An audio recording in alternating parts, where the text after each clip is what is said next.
Hello everyone. Welcome to episode 68 of Multiple Calls. I'm Scott Hewlett. The key word in the phrase, a journey of self-discovery, is self. You are the one travel companion that you don't get a choice in. You'll drive, navigate, cruise in silence, and be the annoying one that won't shut up and wish you could just ditch at the next gas station. You'll make some questionable food choices, stay in a few bad motels, make some boring tourist trap stops, get caught for speeding, and be that car that cuts someone off with the last second lane change to make the exit you almost daydreamed past. And hopefully the times you fall asleep at the wheel are brief and few. If you're lucky enough for it to be a long trip, you won't make it through without rerouting, or without occasionally attempting to make poetic driving metaphors that don't come off as cliche and trite.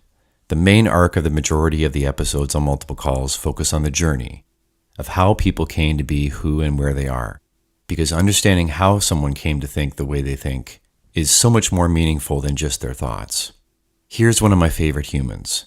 I'm sure you will love what she thinks and why. Throw the windows down and turn the radio up for Jenny Howes. So start by telling me where you grew up and a bit about your family. I grew up in Newmarket primarily. That's where I went to school. My earliest childhood memories of school was in Bradford. I spent elementary school there, but then I kind of got kicked out of high school in grade 9. I left that out of the questions that you asked me. I didn't like to go to school. So in grade 9, I skipped a lot of school, not to do anything like terrible or scandalous. I just really didn't like to go to school. So then I had to go to a different school in Newmarket at that time. And so my parents, they split when I was 10. And my brother, I have an older brother, he's 3 years older than me. He stayed with my dad and I went and lived with my mom. My brother and I definitely grew up like very separate people. And I had a good relationship with my dad, or as good as can be expected, like during my teenage years. But I actually moved out and away from home at 17. And because I thought I could like take care of myself. I thought like, I don't need parents and I don't need rules and I can totally do this by myself. So that was my first like significant culture shock as a young person. And that's when I truly started to appreciate my parents and value the homestead. But I didn't go back. I stayed away from home and I rented a basement apartment and put myself through college. And where were you working? What job did you pick up? In high school, I had just retail jobs at the mall, and I was able to support myself, which is crazy when I think about that now. But I was able to support myself, and pretty much like as soon as I graduated from high school, I went into ambulance school. Like I didn't take any time off. I had a really strong work ethic, I think, from an early age. Because I was living on my own, I thought, like, I need to make money. I don't have time to find myself in between high school and college. So in my, I guess, grade 12th year, I applied to the ambulance emergency care program at Humber, didn't get in, and thought, okay, so now what do I do? So I went for like, I think the kids call it 5th year now of high school. I like to call it the victory lap. So I went in and did another semester and I did a co-op, and I got into a co-op at, I guess at that time it was Peel York and District Ambulance Service. So I did like 4 months. Again, I was like 17, which is crazy to think that they let a 17-year-old child in the back of the ambulance. But they did that back then. Like I kind of used that on my next application to Humber as my volunteer or my experience with EMS. And then I got in. So, and then I was commuting from Newmarket to Humber and Etobicoke there every day. And at that time, that program was only a year long, which still blows my mind that they just kept us in school for a year and then said, way you go and save some lives. So what drew you to that program? What was your first exposure to emergency services? As early an age that I can even remember, I wanted to be a police officer. Like that's where I geared all of my life to that goal. And I actually am grateful to have had that goal now because I think my path could have gone in a lot of different directions, I think, when I was young. But I was so focused and driven on that career that I behaved myself during some years that a lot of people I knew didn't behave themselves. My first co-op experience was I was 16 and I did it at the Aurora OPP station. Same thing. They let a 16-year-old child in the cruiser at that time. That's what the co-op experience was like, which is insane, I think, now. And again, retrospectively, looking back at that time in my life, I think I shouldn't have done that. I really shouldn't have done that. But I learned a lot. I certainly got a very literally front seat view of what emergency services looked like at that time. So that was kind of my first exposure, but it didn't scare me enough at 16. Because, at 16, you're like, I can totally do this. I can absolutely do this. Just bring it. Give me all of it. So that was my first exposure. Did not steer me away from policing. But when I was done high school, I wasn't old enough to be a police officer. And some of the departments at that time were seemed to be steering away from the cadet program that they had. So I thought, I'll go to school and I'll do something else for a bit, because the police loved that at that time if you brought in different experience.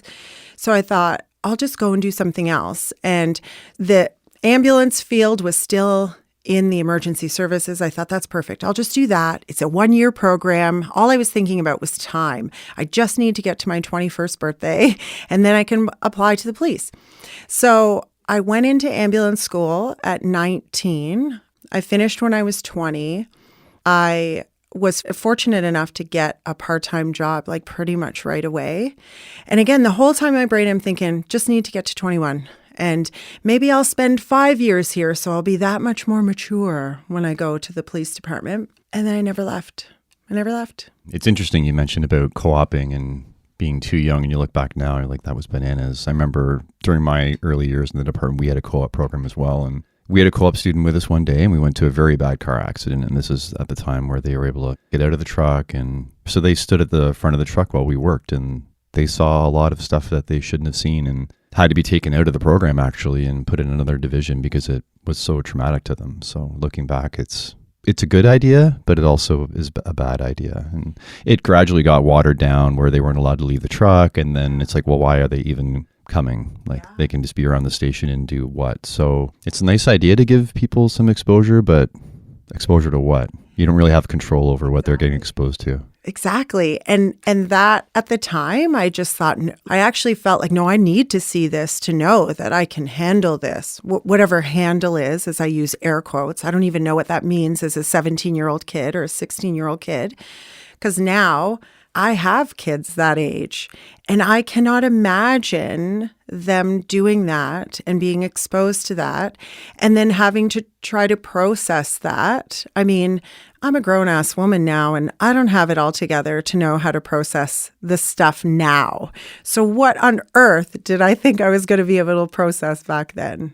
I think it was necessary for me. And I always say I was a mature teenager, I was. But the fact of the matter was still that my brain was not capable of seeing those things that I saw and then taking that and knowing what to do with it. I didn't know what to do with it. And I do remember being a high school student and having a SIDS death, I guess. And I was just getting to the station in the morning, and the crew was going out right away. And so they're like, come on, you're here for the day. Let's go. We already got a call. So I'm like, okay. And now that's normal for a first responder. You just know you're not going to be able to come in and take 3 sips of your coffee. You're probably going to be out the door. But as a kid, I was like, oh, okay, I guess this is what we do. And so I just jumped in the truck and away we went. And I'm in the back. I don't know what we're going for. I even think of all these things now and think of how much processing is done while we're driving to a call. But as a kid, I'm in the back. I don't hear anything. I don't know what I'm going to. I'm just here to do my co-op placement. And I hear the lights and sirens, so I know we're going to something. We pull up on this house, and I'm doing, the only thing I know is to just get the bags, because that was pretty much my only job in that role. And so I get the bags and I go out the back door. And there is already like one of my crew members coming in the back with a baby in his arms that's like unresponsive. So that's when I'm like, everything went like tunnel vision. What the fuck? Like, where am I right now? Are we not getting out? Why? What is happening? There's been no preparation. There's no ease into it. No, nothing. Yeah. And so now this baby is on the stretcher and my partner's doing the airway and he's like, hey, I need you to do compressions. I'm managing the airway. This baby's like 9 months old. If I could step outside of myself and look at myself, my eyes would be the size of golf balls, deer in the headlights. What am I even doing here? And again, there's no processing that takes place at that time. It's just like, this is what I'm in this moment. I can't be anywhere else. I'm in this moment. But I still remember my partner saying, I have a 9-month-old at home. And this is really hard for me while he's managing the airway. And I remember like, again, I'm just a kid.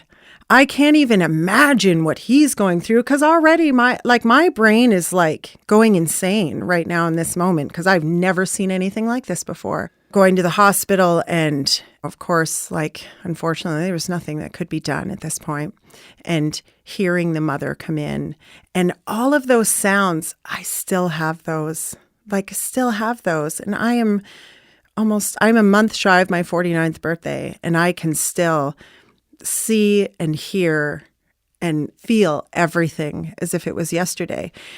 And that's how I look at those years and think, I probably shouldn't have been there then. But do you think that sort of slap in the face moment is partially due to our society and how we treat death? And we've always kept it separate from daily life. Like most people in our culture are very bubble wrapped and in a bubble, protected. Yeah. Where a lot of other cultures, death is a normal part of life. Mm-hmm. And I've been thinking recently that, we'll get into this later on as well, but that same saying of like, well, you're having a normal reaction to an abnormal event. But I had a realization in mind that everything that we do see is normal. It happens everywhere, every day, all the time. It's normal. It's just the rest of our culture. It's not normal because they've been sanitized and protected from it. So maybe because we were brought up, maybe a lot of kids in other cultures have seen a lot of death before they're 17 and it wouldn't be that big of a shock. Not that it's not a hard thing to process because it's very hard to process. It doesn't mean we shouldn't be affected by it or impacted by it. I'm just saying the fact that it is, maybe the fact that we call these things abnormal is what makes it even harder for us to deal with. Absolutely. I agree. I think that's a great way of putting it because that is what we're told. But you're absolutely right. These aren't abnormal events. They're just not events that the average person sees. That's the only thing that's unique about it. Right. But miscarriages are normal. SIDS deaths are normal. Yep. They're tragic. They're horrible. Yep. They're brutal to have to wrap your head around, but it's reality. Yeah. And admittedly, I think I know as a parent myself, and I think even my own parents, our parents don't want us to be exposed to that. I don't want my kids to have to experience death that way. I absolutely want to be able to, I was going to say control, but manage how they're going to be exposed to these things when they're young. Making the choice to go into this field while my parents were supportive of my decisions to do this, I think my parents looked at it as a really honorable thing. They didn't look at it for oh, wait a minute, she's going to be seeing some things that the rest of us can't even fathom seeing. And even to try to create that in their imagination is almost impossible. My parents didn't see it that way. When I realized that was after I'd probably been on the job for about 5 years, being at my parents' house. My parents are avid 6 o'clock news watchers.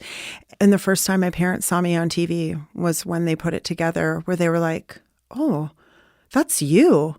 And it's, some horrific car accident. It was only ever my ass that they saw on the news. It was never my face. It was like, oh, I recognize that butt going into the back of the ambulance. That's when my parents went, oh, I really believe my parents just thought I drive. Beep, beep. My daughter drives an ambulance. And it wasn't until that moment that they went, holy shit. You're in it. You are in it. And again, I'm in my 20s at that time. So while my parents are still kind of wanting to, I'm sure, just shield me from the world, it was that moment they realized, yeah, it's in her hands now. Like, this is not for us to try to manage anymore. Yeah, so to build on this thought about the things we see and how we expose ourselves or our children to death, and at what point, and then we could ask ourselves, well, in what way is the right way to expose people to death? And this will tie in nicely because you worked as a funeral director. So maybe talk to me about how that experience framed how you saw death. Do you see it differently now? Do you feel like the way that we treat funerals and deaths is helpful now that you're sort of overlaying it with that other experience as a co-op kid, having been sheltered due to our culture? I actually take, or I look at death, I guess, as probably one of the most special moments that you can share with another human being. And not a lot of people understand when I say that, but I actually consider that part of my job to be the most honorable. Agreed. And pride-filled, and it gets me emotional because privilege. Yeah, 100%. Do you see it as that I do. saying about walking people home? Yeah, I do. And I mean, I know I struggled with it before I was able to look at it that way and really see it that way. And interestingly enough, I didn't realize that until I shared a moment with my very best friend, Bonnie. You know Bonnie, who's a nurse practitioner now, but she lost her dad about 5 years ago. No, it was more than that now because I was still working. So you got to add the COVID years in there, which is... Yeah, it's like a blur. God, maybe it's more like 7 years. Maybe it's 8. I don't know. It's a while. But she called me. She said, my dad's in the hospital. It's not looking good. And I said, okay, I'll just come. And so I had just got home from work and I turned around and I drove back to Credit Valley. And it was just Bonnie and her dad. And I mean, I was close to her dad. I knew her dad. And her eldest daughter was there. And we just sat with him. And in our line of work, you don't get to do that. You're dragged in and you're like, okay, do what you do. And there is no like quiet moments in that. I sat in that moment with her. We didn't really speak. And it was obviously like he was very close to death. And her daughter was really struggling with it naturally. This is her grandfather. And I remember the moment that he died. And I remember thinking, this is the most special moment I have ever had in my life. And to share it with like my dear friend, I have realized how much I had taken for granted in those moments with people. And while I always really respected those moments, and including family members was always super important to me as well, like as a medic. I mean, obviously, as long as they were comfortable, but I really believed that that's where grieving starts. It starts in those moments of like being around your loved one, and even when the work is being done, and knowing that like there's genuinely good people there that are doing what they can and supporting your loved one and supporting you at the same time. Because I don't know how many times you've seen that where it's like the family members don't exist. And that was, I hated that. I was like, no, like we are all here together. Like if you need to ask me questions, I will answer your questions. I'm able to do that for you because that's what you deserve in this moment. You deserve to know what's happening here and what we're doing here.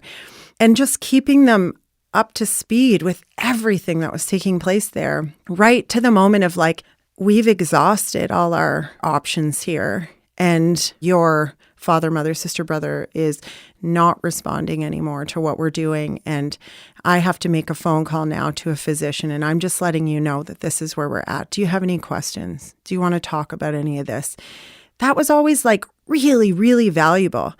My partners were like, yeah, you fill your boots. I don't want to do that. You go right ahead. But like I said, I took pride in those moments. Those are really valuable moments for me. I think that if you were to ask those families now what that experience was like, I would hope that they have a piece of that in that moment, that it's not chaos, that it's not disorganized, that it's not like cold and disconnected and just furiously, and all that energy that's in that room at that time. I never wanted my families to feel that same chaos and to feel that intensity and to feel that urgency. I wanted to give them the quiet moments that I felt were like so truly valuable at those moments, which is hard to do when you're having to do both. But I definitely think as a funeral director, I realized how important those moments were for people. And certainly after I'd shared this experience with Bonnie and her dad in that moment, I thought, no, like people need that. People, and like you say, our North American culture, like really looks at death as like a scary, bad thing. A sanitized arm's length. Yeah. Even like just to touch your loved one that's now deceased. He's the same as he was. Right. Why is that different? Yeah. Like, and so it was always really important for me to just, like, I would never cover up a person's face after they died. Like, no. That's not that. Imagine what that would look like to a family member walking in that now their loved one is just covered in a sheet. Like, why are we hiding this? This is not something to be hidden. This is their person.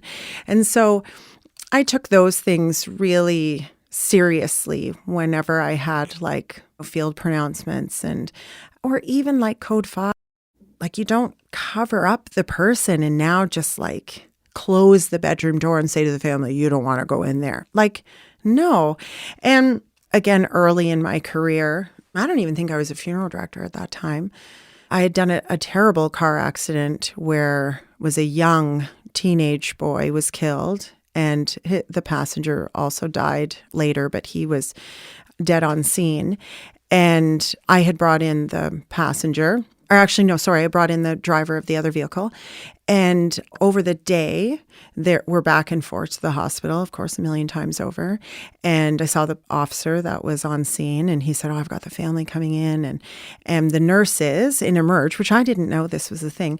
But at the time, the nurses in Emerge were asked to go down to the morgue and like make the person presentable for when the parent came in and ID'd, or the family member came in and ID'd. They were horrified. They thought, like, I don't want to do this. And I didn't even know that was a part of what they needed to do. But of course, like the morgue attendants aren't going to do that. So, I mean, I'd already been at that accident. So I said, well, I'll go and do it. Like, I'm here. I don't mind. Like, I'll go and do it. I didn't have children at the time. I wasn't married. I was a kid, 20 something. So I went down to the morgue and I just cleaned up this boy's face and brushed the glass out of his hair, and again took the sheet off from over his face and just tried to clean up things, because this memory is going to be imprinted on that dad's face forever and ever and ever. Again, I took pride in those moments because I felt like that's like, you have to, I don't even know how to describe it. I just felt like it was necessary and valuable. And I don't forget those moments. And oddly enough, like, with all of the things that I've experienced and all of the things that led me to my PTSD diagnosis, my work at the funeral home, like 5-6 years that I worked with the funeral home, that did not contribute. I don't have any memories that I've needed to reprocess from that. My psychologist has said, like, oddly enough, your PTSD did not come from your work as a funeral director. I guess, which is a positive thing. That's a really tough job too. And there's a lot of really difficult things to process there. I really loved that work. I really felt it was valuable work and honorable work. And it also, like, I think, like you said too, we don't know how to deal with grief. Like, we struggle, I think, because you can't really identify all the things that go into grief, like emotionally. So it's really hard for people, I think, to understand and know what to say, or how do I act, or what do I do around people who are grieving, and especially grieving a loss of a loved one. But interestingly enough, like, that's one of the spaces I feel the most comfortable. Like, it's interesting. I want to highlight that you use the phrase "my families," right? So you go in and run these calls and you see them as your families that you're there to help. So talk to me about the idea of helping people. I want to help people. So everyone that gets into the service hopefully has this idea that I want to help people. I've said this before. I think it's common where people want to help kind of on the fringes, but they don't want to help. Maybe they're thinking about their definition of what's helping, which is the doing of certain tasks, whereas they're not necessarily thinking about helping as what the family needs from them. But you've obviously seen helping as a much, much broader approach, which is similar to how I see it. There's the helping on the technical task side that needs to be done to help the person. But then there's also this helping emotionally, compassionately. And then that translates over into helping in moments where there's no technical tasks to be done because the person has passed. So I'm going to layer on this a little bit, but we can riff on it. It's common in the emergency services culture to, I think, teach people to put barriers up, to buffer, to distance so they're able to do their job. And I think also that's given to people as an approach with all good intentions to try and protect them so they're not affected as much. We could say that what I've struggled with, what you've struggled with, is because we did care and connect, but also people that were disconnected struggle as well. I know that's a lot, but let's maybe try and unpack that of like what true helping is, why connecting emotionally, compassionately with empathy is so important. And has that helped you, even though you have had difficulties, has that connection helped you heal along the way? I definitely think it has. Maybe I've always been that person. Like I can't really look back to even when I was like the 16 and 17-year-old kid in the back of the police car, in the back of the ambulance. I just remember always caring from a deeper place. And I used to joke that that's why I thought I would make a terrible police officer, because I cared so much for the people. And I thought I'm never going to be able to separate myself enough to like weigh out, is this a bad guy? Is this a good guy? Like, because I want everyone to be good.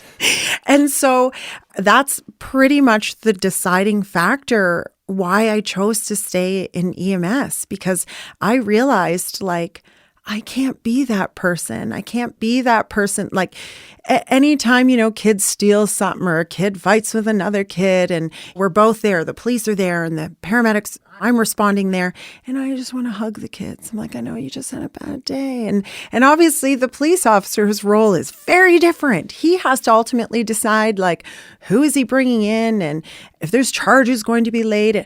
I was not able to do that. I recognized like probably before my 5 years were up in EMS that like, I'm never going to make a good police officer because my ability to put up those barriers and like look at the big picture, there was no way I was going to be able to do that. And that's probably what then directed me into wanting to be a funeral director, because I knew I genuinely cared for people and genuinely wanted to comfort people and sit with people in their discomfort. That oddly enough, me and my comfort, I love to be comfortable, but I really craved that connection. That was so valuable to me. And like I said, that's all I know of myself. And that's all I know of what I wanted to give to my career.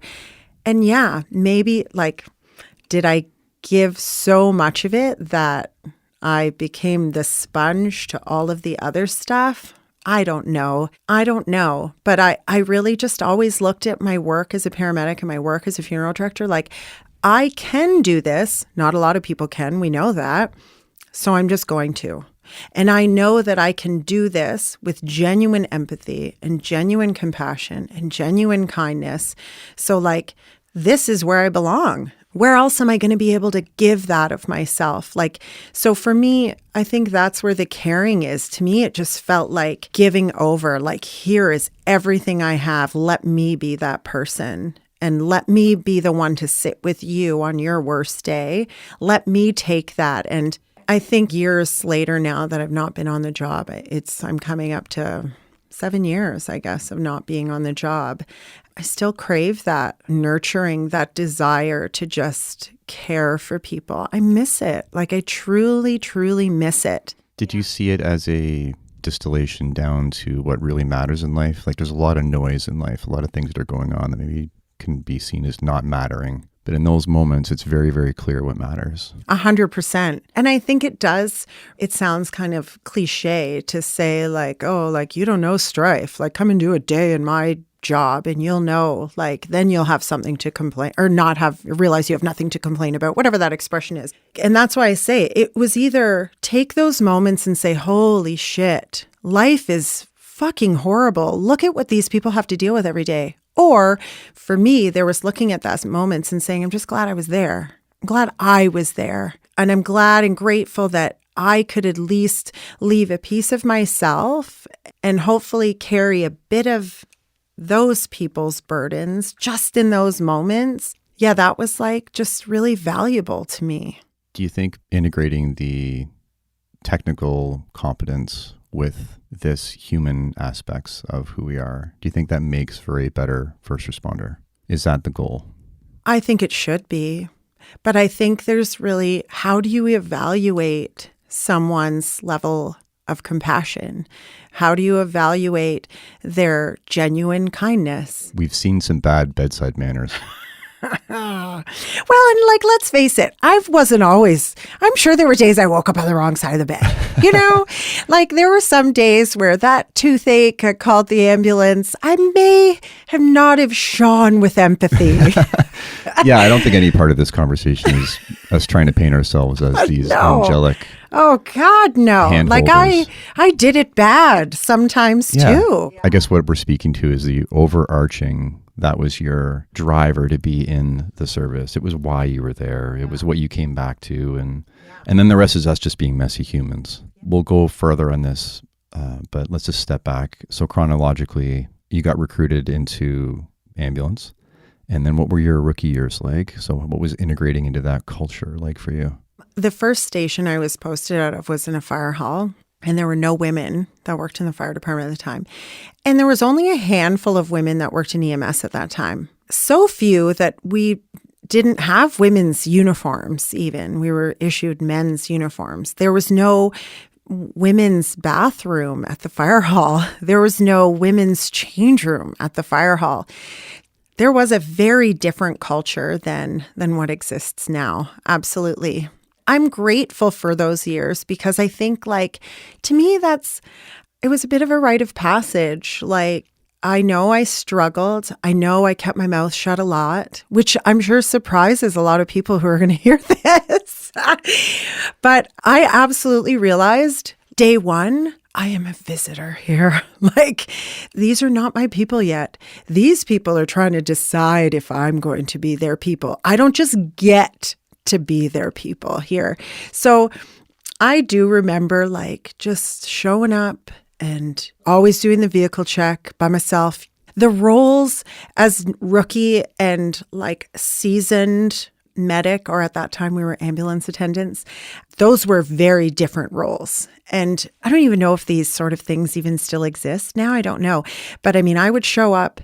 We didn't really carry a lot of equipment, but my stethoscope would go on the passenger seat every day for probably, I don't even know, a year or more, where like that's where I'm going to sit. I'm going to start every day there. And my partner is going to be the one to tell me if I get to drive. Like my role was just attendant all day, every day, until someone handed me a set of keys. Again, I don't know if that exists now. I feel like there would be a lot of resistance from people now, just knowing the culture and the demographic of what rookies look like now.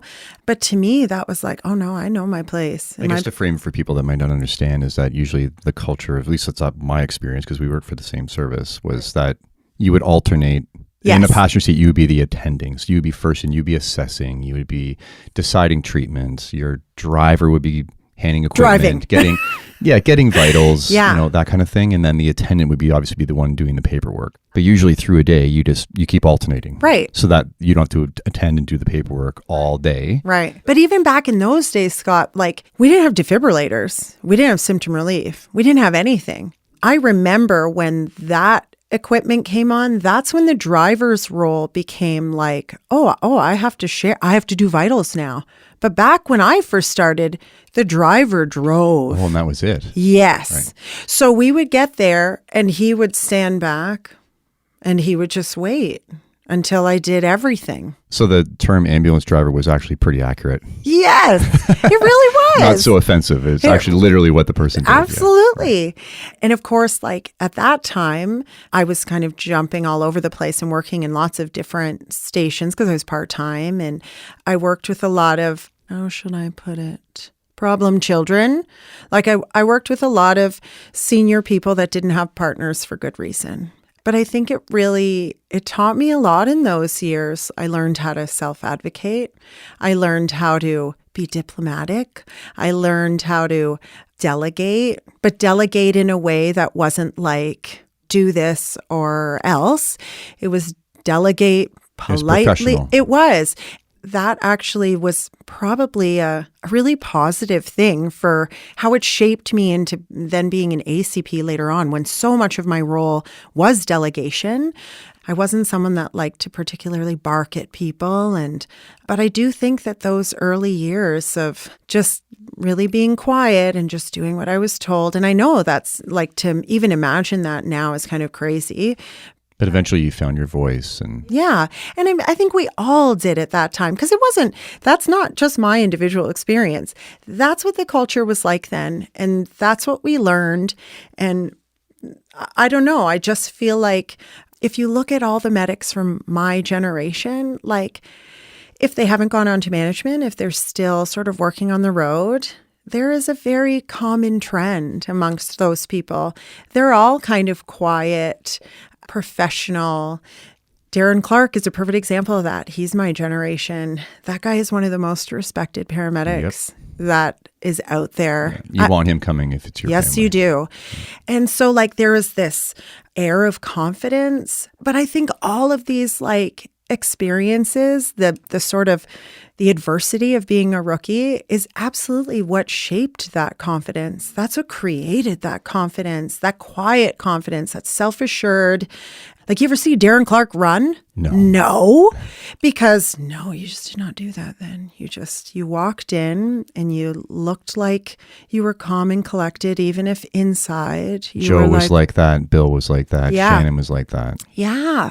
So I think those years were important, even though, like I said, they would not fly now. I know they wouldn't, but I'm grateful for those years. I do remember sitting around the dinner table at the fire hall on one of my first shifts, and this fire captain kind of berating me about like how to change a fuse and saying that I have no idea. Like, I don't know how to fix anything. I don't know. Like, just kind of like a bit of a macho sort of thing. And he was he was on his way to retirement, and like very close to retirement. And I do remember like the other younger firefighters kind of coming to my aid and saying like, of course she doesn't know about fuses. She grew up on breakers. Like, give her a break. So I know that there was definitely a significant generation gap, which I think that's just a given. Like, we are a million years apart. You are on your way out of your career. I am on my way in. Of course, you're going to test me. Of course. I think we can all agree that at no point should anybody be, I guess it's a gray area sometimes, but harassed. Right. Or feel unsafe. Of like course. No one is saying that should be something. But there is something to coming into a culture and finding your place in it and how you contribute to the dynamics of the group, and not flat out dictating how the group should set up for you. Yeah. There's a big difference. There is. And I am certainly like things like discrimination and harassment. We didn't know about those things then. We really didn't. We didn't have anti-bullying policy. We didn't have policies around that stuff at all. Our generation is the reason the policies exist. Yeah. Totally. Yes. And at the same time, like, I don't ever feel like I was disrespected. Like, I don't. But you might have been. I probably was, but I never felt that way. I just felt like, no, like this is the place that I have to begin at. This is my starting point. I'm not unique. Everyone in front of me has been in this seat, in this ambulance attendant seat for months on end too. They're not doing this to me. So you never felt unsafe with the people you were around? No, I didn't. I mean, there were times when I guess I was unsure, but I think that was more a me thing than it was. No one made me feel unsure. I was a 19, 20-year-old kid coming into a job where I clearly had a lot of responsibility all of a sudden. Any of the sort of apprehension or just unsure or lack of confidence, that was all me. My colleagues didn't give me that. But I don't think they necessarily encouraged me to be a super confident person either. But that's like, again, I never felt unsafe. I knew that, and I mean, and it was proven time and time again that when shit went down on a call, I was absolutely taken care of. I never doubted that, like never. I obviously got quite close with my fire crewmates because of the working out of that station. And at that time, we were all on the same schedule, the 10s and 14s, and the 14 shifts a month. So, like, we were super close. But even, like, right from day one, I knew those guys, like, they had my back. Like, I knew that. Yeah, I look back on that time as really golden years, too, of the great relationships we had with everybody, because that's how we ran into each other all the time before I became a medic as well part-time, and you're down the road. Sunday breakfast. Yeah. Yeah. There's a lot more of that. Yeah. And I think like that's when I noticed the job really changing. Because I know Brampton didn't go on to the 24s till kind of late in the game. A lot of the other guys, the other departments had gone on to the 24s. And that's when I felt like things started to change because we didn't have that camaraderie anymore. Now we were running into lots of people we didn't know anymore. And not to say that we didn't have guys that were super helpful. We always had guys that were super helpful, but it's a different relationship. Well, it's almost a lack of relationship because we didn't know them anymore. Like my guys knew 100% of what I needed. I never had to ask. They just, there's my stretcher, here's all my bags. And you need a stair chair, I'll go get it. Whereas like, then you start running into crews that don't know who I am, don't know. They're saying, well, what, do you want me to do anything? Or my favorite, can we clear? And again, I think we're talking about how you could say, well, you can run into anybody and you don't have to know them and you can still get the task done. You can still get the work done. But there's something to knowing the people you're interacting with, to having that human connection. There's some special sauce that's there that adds to, not only to the experience of the people doing the work, but also, again, touching back to the experience or the energy in the household for the families that we go and help. Yeah. You can feel it. It's different. Absolutely. Less cold and task-oriented. And I think that's when I started to notice the job changing. Our crew members, our partners, they do become that kind of extended family. And so now you're all just collectively in this together. And when you know you've got like really good people that you, like you say, that you are connected with, it makes those really tough times like easier. Because you know, like after this call's done, I'm going over the fire hall and we're all going to sit and we're going to put on some coffee and we're just going to friggin' talk. We may not talk about this that we just did, but we're just going to friggin' talk. And then someone's going to say something stupid and then we're all going to laugh really hard. And then maybe an hour or so, 2 hours later, I might get another call. Those were the days of like, we didn't do calls always back to back to back to back. And there was not mobile deployment. And there was like, we were literally on Bramley Road, we're going pretty much back to the same place. And so when that started to change, like it definitely, that's when I felt like the job was changing for me. And it was kind of around that time that I started considering the ACP thing and then eventually the TAC thing. Yeah, so walk me through that then. Did you get into instructing at all at a PCP level? Were you teaching? I don't think so. I don't know. So the next step for you was ACP. So then why that jump from PCP to ACP and how was that experience for you? I didn't really want to be an ACP, like, because I literally, again, I looked at Darren Clark as like the ACP god. I'm like, I'm never going to be as calm, cool, and collected as that guy. Like, there is a whole circus of things going on in my brain at any given time. I'll probably never be calculated enough to take on that role. So I thought I'll just do the acting soup thing. Like, maybe I can juggle that. I didn't really want to be a supervisor either, but like there's so few options for us in EMS. There's not like other departments that you can explore. At that time, I mean, now we have there's a lot of option, but at that time there really wasn't anything. And so I thought, well, this posting came up for acting soup. Like, oh, it's only acting. I can do that. I'll do that. So I applied and I went through the interview process and I got a spot and I picked up all my white shirts and I was like, what the hell am I doing with these white shirts? And I was going in for my very first training day. And I'm driving on the 401 and I get a phone call from a friend of my dad's. And he says, I don't want to scare you. I know you're driving, but your dad's had a heart attack, but he's okay. But he's had a heart attack and he's at South Lake Hospital. And so I'm just letting you know, I just have his phone. Your mom's here and we're with your mom and everybody's good. So don't worry. And of course, like, I'm worried. This is my stepdad, by the way, and him and I are super close. So I was like, okay, I'm on my way. So I just drove straight to South Lake. I was living in Cambridge at the time, I think. No, I wasn't. I don't know where I was living, but I was living out in the West End at that time. So I drove to South Lake and I went into the cath lab. My dad was not really okay. I realize that's just a thing you tell daughters when they're driving. Of course, I'm in uniform and it's amazing the shit you can get when you're in uniform. So I just walked in like I own the place. I'm like, I would like to see the ACR, please. And because I knew he was brought in by ambulance. Oh my God, you cannot do that now. Like, thank you, privacy legislation. You can no longer do that. But I was like, I'd like to see the ACR. They're like, oh, here you go. Here's the whole chart. Like, it's crazy. But so I'm like reading everything. I'm like, oh my God, like my dad was paced in the back of the ambulance. And oh my God, thank God he had an ACP. And this was York EMS that picked him up. So, I scan down, I see the name. I'm like, I don't really know that guy, but I've heard of that guy. And if there's any guy that you want to show up for your dad, it's that guy.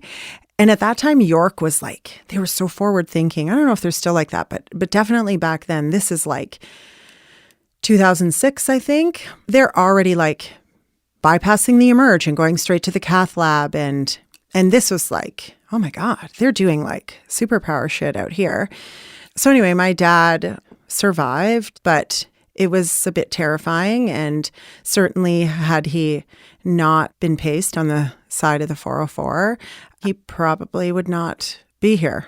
I left the hospital late that night and like still wearing my acting supervisor uniform and thinking like, this is not the uniform I'm supposed to be wearing.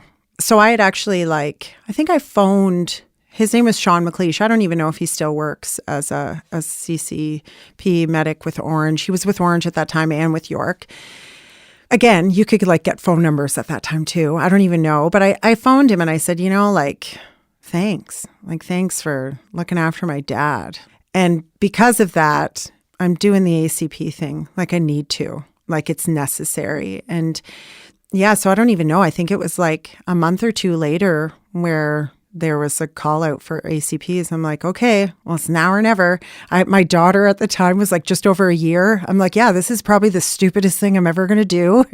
I have 3 babies at home, but yeah, I'm sure I could handle this. And so I applied and went through the whole selection process and the hilarious interview with Dr. Cheskis.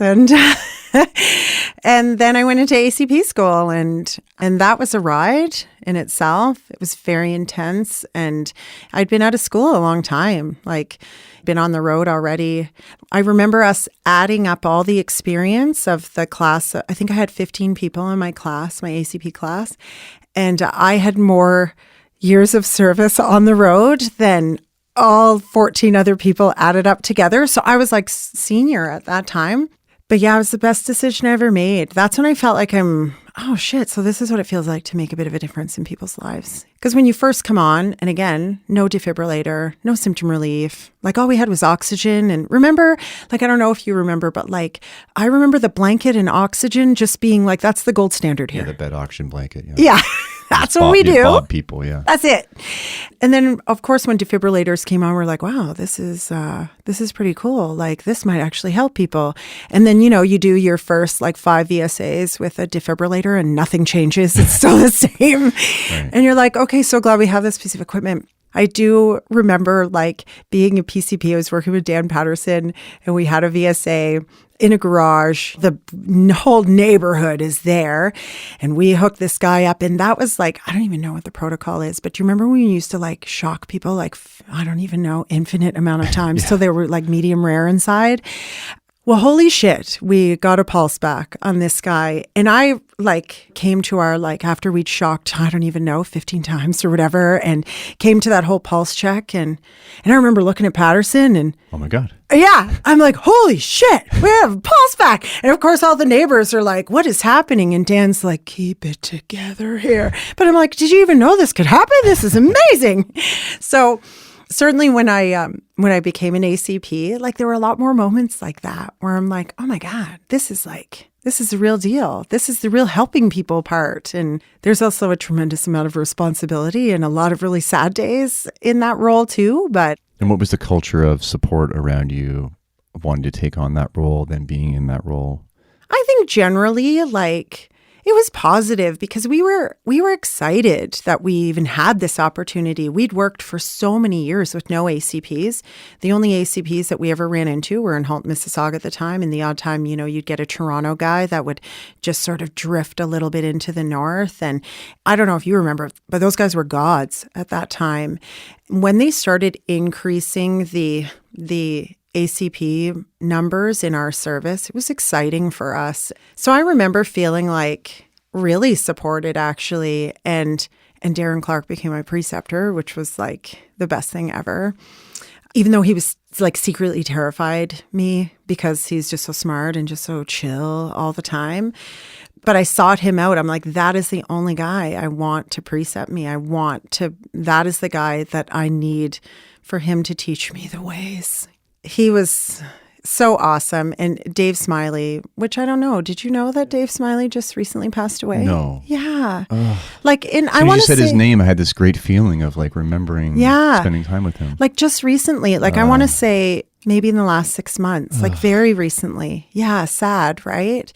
Dave was a super senior guy. He is one of the OG of EMS, right?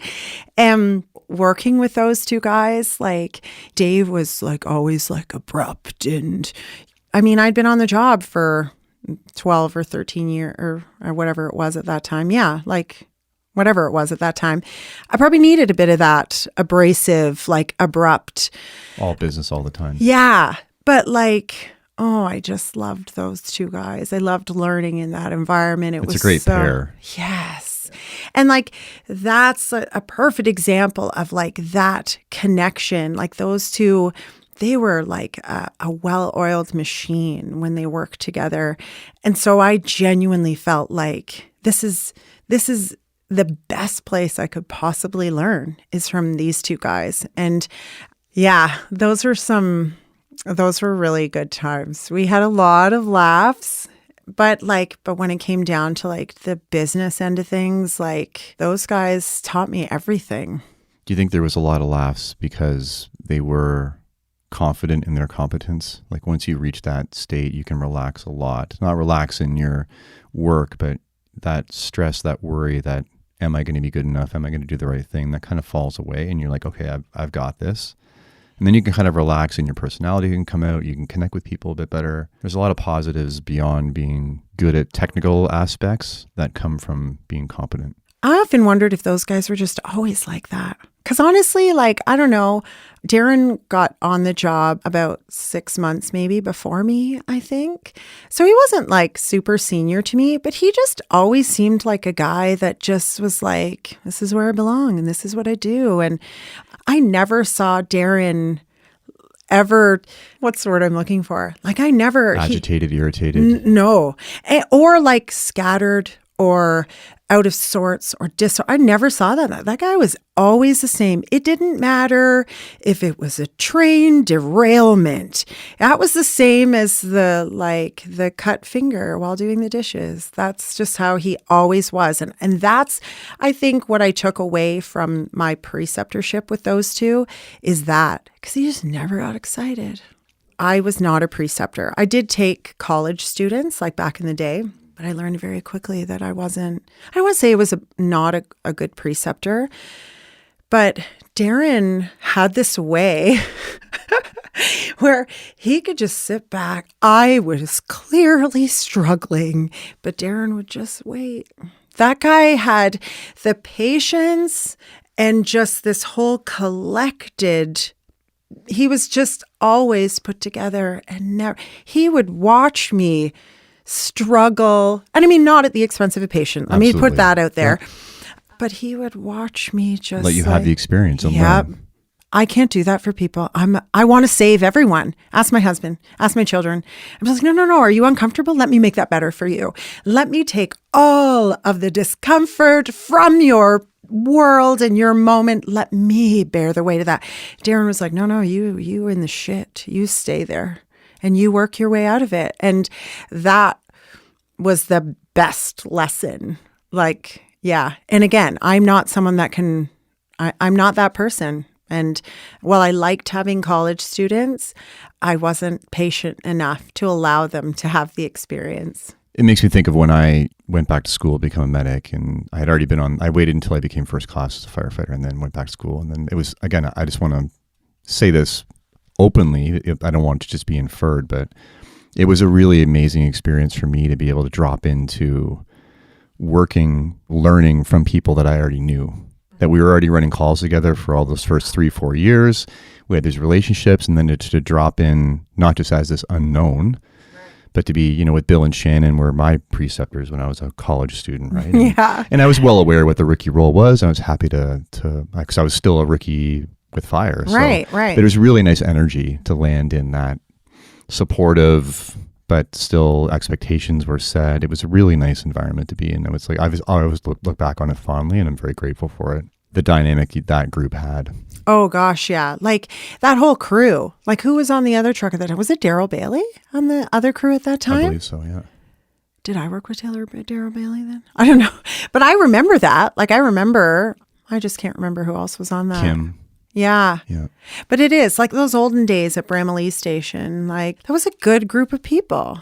And over on Hanson Road eventually. Yeah. God, it feels like a million years ago now. So now let's take the next step to TAC. So how did that come up? How did you make the jump from ACP to TAC, and why? There was a posting that came up. Again, like I'd been an ACP for about 4 years, I guess, by that time. Again, just sort of finding myself in that place, like kind of now that I look at chronologically, it looks like about every 5 to 6 years, I had a little bit of I need to do something different. And the posting came up. Heather was already in TAC at that time, and she was like, oh my God, you got to totally do this. And I'm like, are you out of your mind? Isn't there a physical?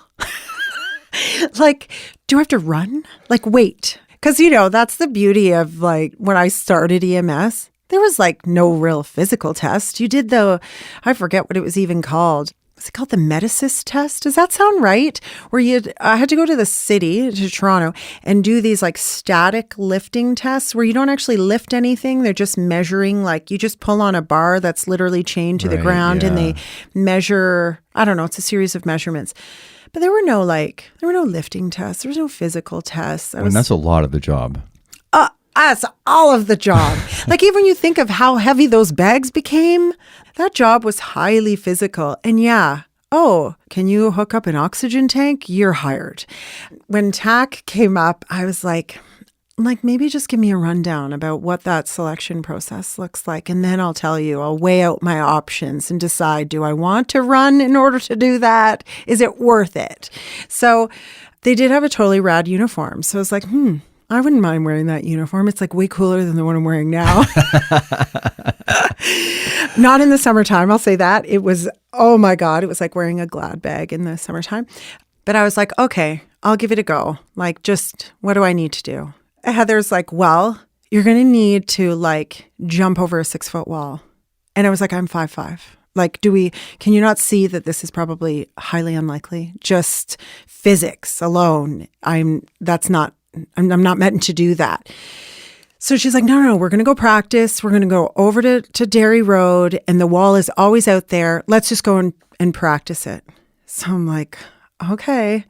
And I don't know, you can think and visualize a 6-foot wall, but when you stand in front of one, it's a lot taller than 6 feet. It really is. So I hit that wall, and I say I hit it because I physically hit it dozens of times.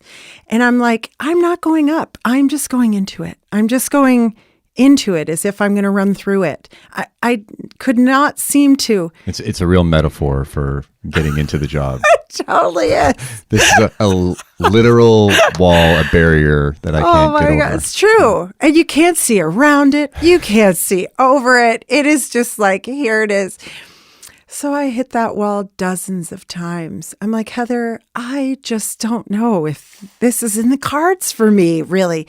She's like, no, you just have to like show them that you're not going to give up. I'm like, well, here we are. How many more times do I have to do this to tell you that I am not going to get over this thing?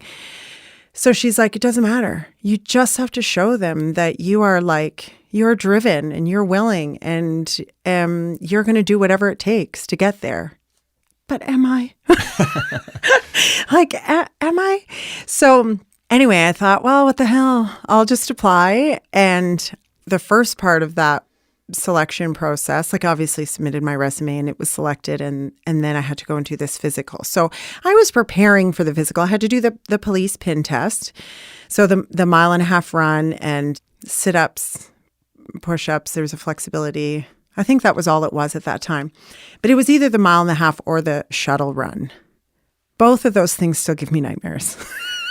And if you're successful with the pin test, then you go on to the tactical obstacle course, which is a series of stations, the first one being the 6-foot wall.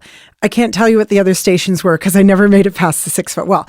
But so I went and I did the pin test. I was very organized in how I was going to tackle this fitness test because I just needed 75% overall. C's get degrees. Yeah, totally. Oh my God, I need to put that in my office now. I went there just thinking, I just need to get 100% on the sit-ups, push-ups, and flexibility so that I can shit the bed on the run and still get through. So that's exactly what I did. I still ran the run, but I came out with 75%. So I went on to the obstacle course, which was the same day. It was not a break. But anyway, so I went on to the obstacle course, and there is not a lot of other daunting experiences I've had in my life. That day was right up there. Every tactical police officer, which are literally superheroes, they're all in the garage. They're literally standing like the way you're sitting right now, only you're not intimidating. They're like, arms are crossed, their massive biceps are bulging out of their shirts, all in the garage, just standing around while I have to hit the 6-foot wall over and over and over again. So the way the obstacle course was set up is like we had 12 minutes to finish it. And there was like, you had to run up all these sets of stairs with a gas mask on. That's super comfortable. But I don't have to tell you because that's literally what your job is. And then run down to the bottom and grab a dummy and drag him up 2 flights of stairs or whatever. And then drop the gas mask and come into the garage. And there's the 6-foot wall. So I think I was about a minute, maybe 2.5 minutes to do the stairs and the dummy drag. And here I am at the wall.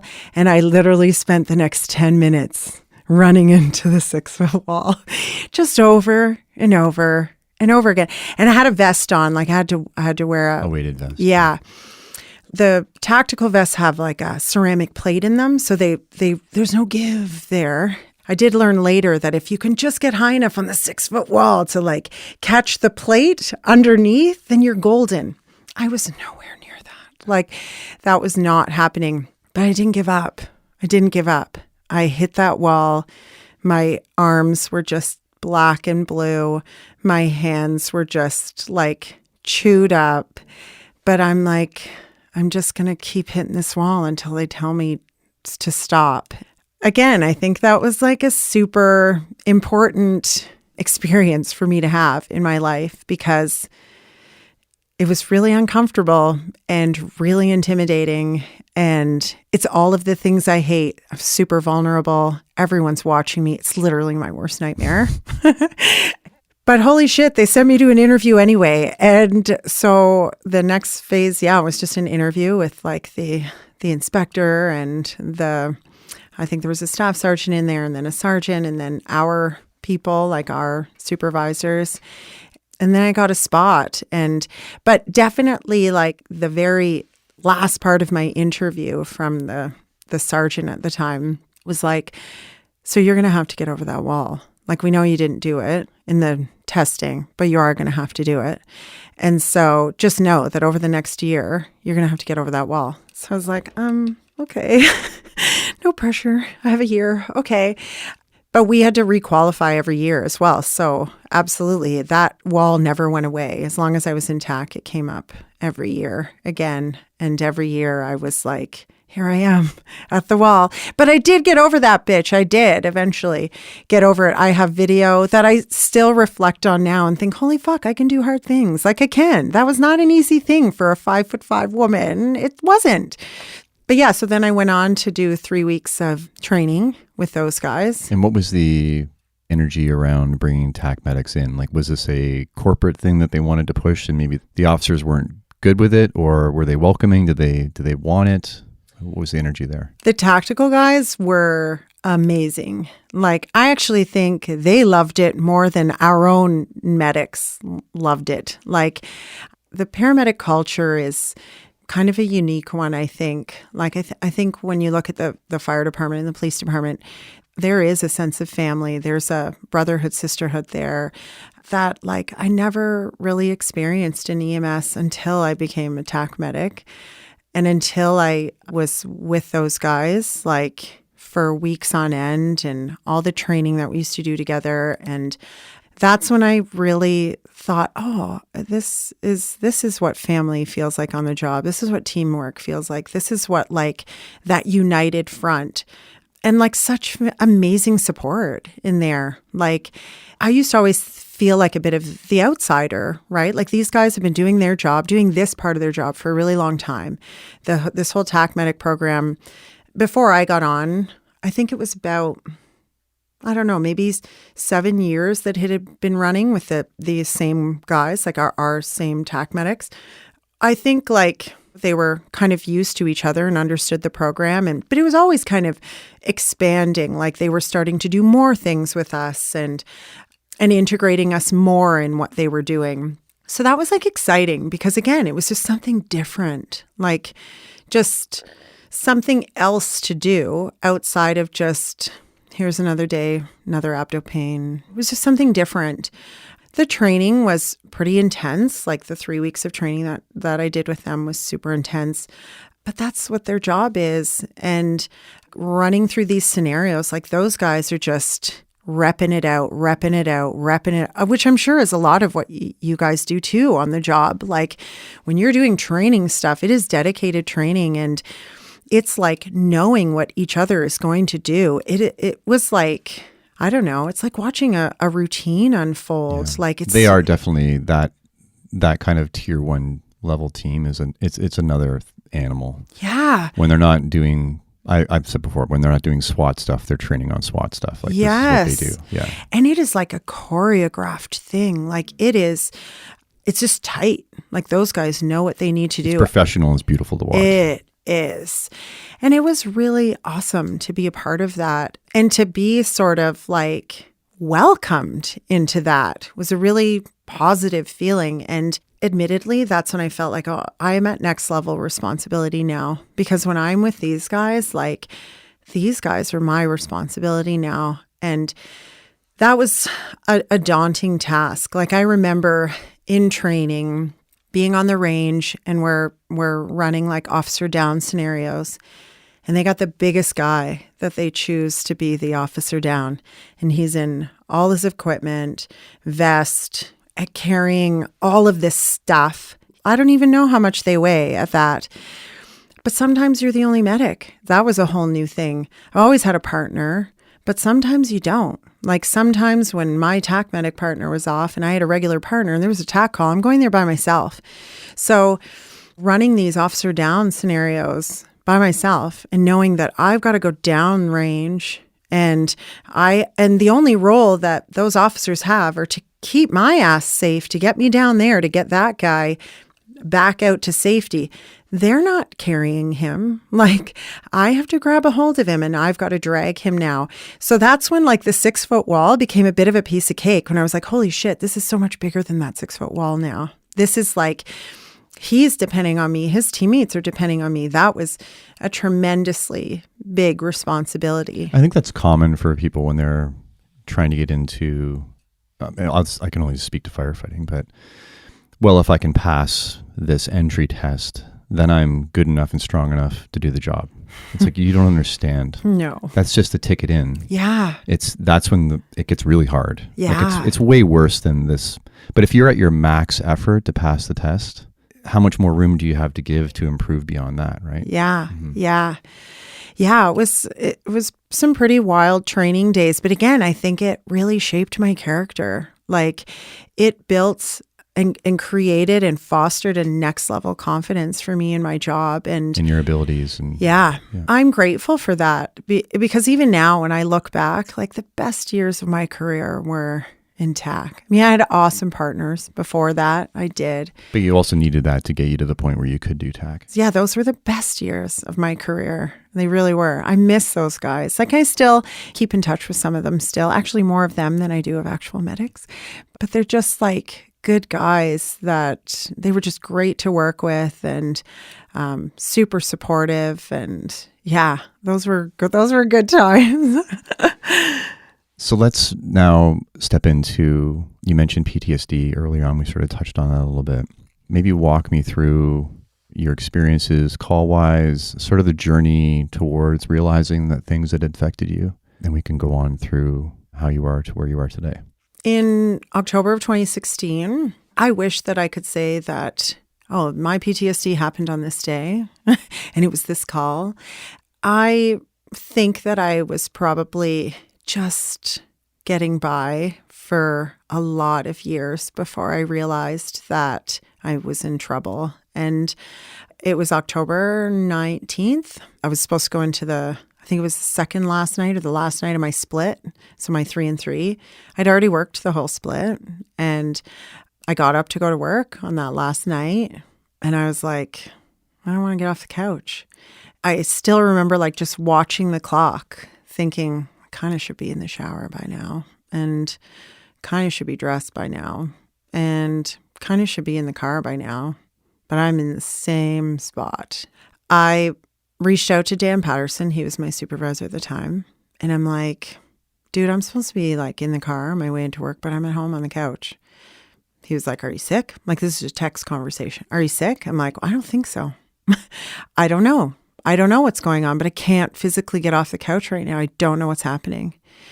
And so he said, well, can you get to work? I'm like, probably. I don't know if I'm supposed to be at work. I just didn't know what was going on. It was like a really surreal feeling. I don't even remember getting ready, but I got ready and I was in my uniform and I drove to Tompkin and I was in the parking lot. I texted Dan. He came out to the parking lot and he's like, what's going on? I said, I don't know. Something doesn't feel right. I don't know. So he said, okay, just come in. Let's talk. And so we had a conversation. We contacted the EFAP.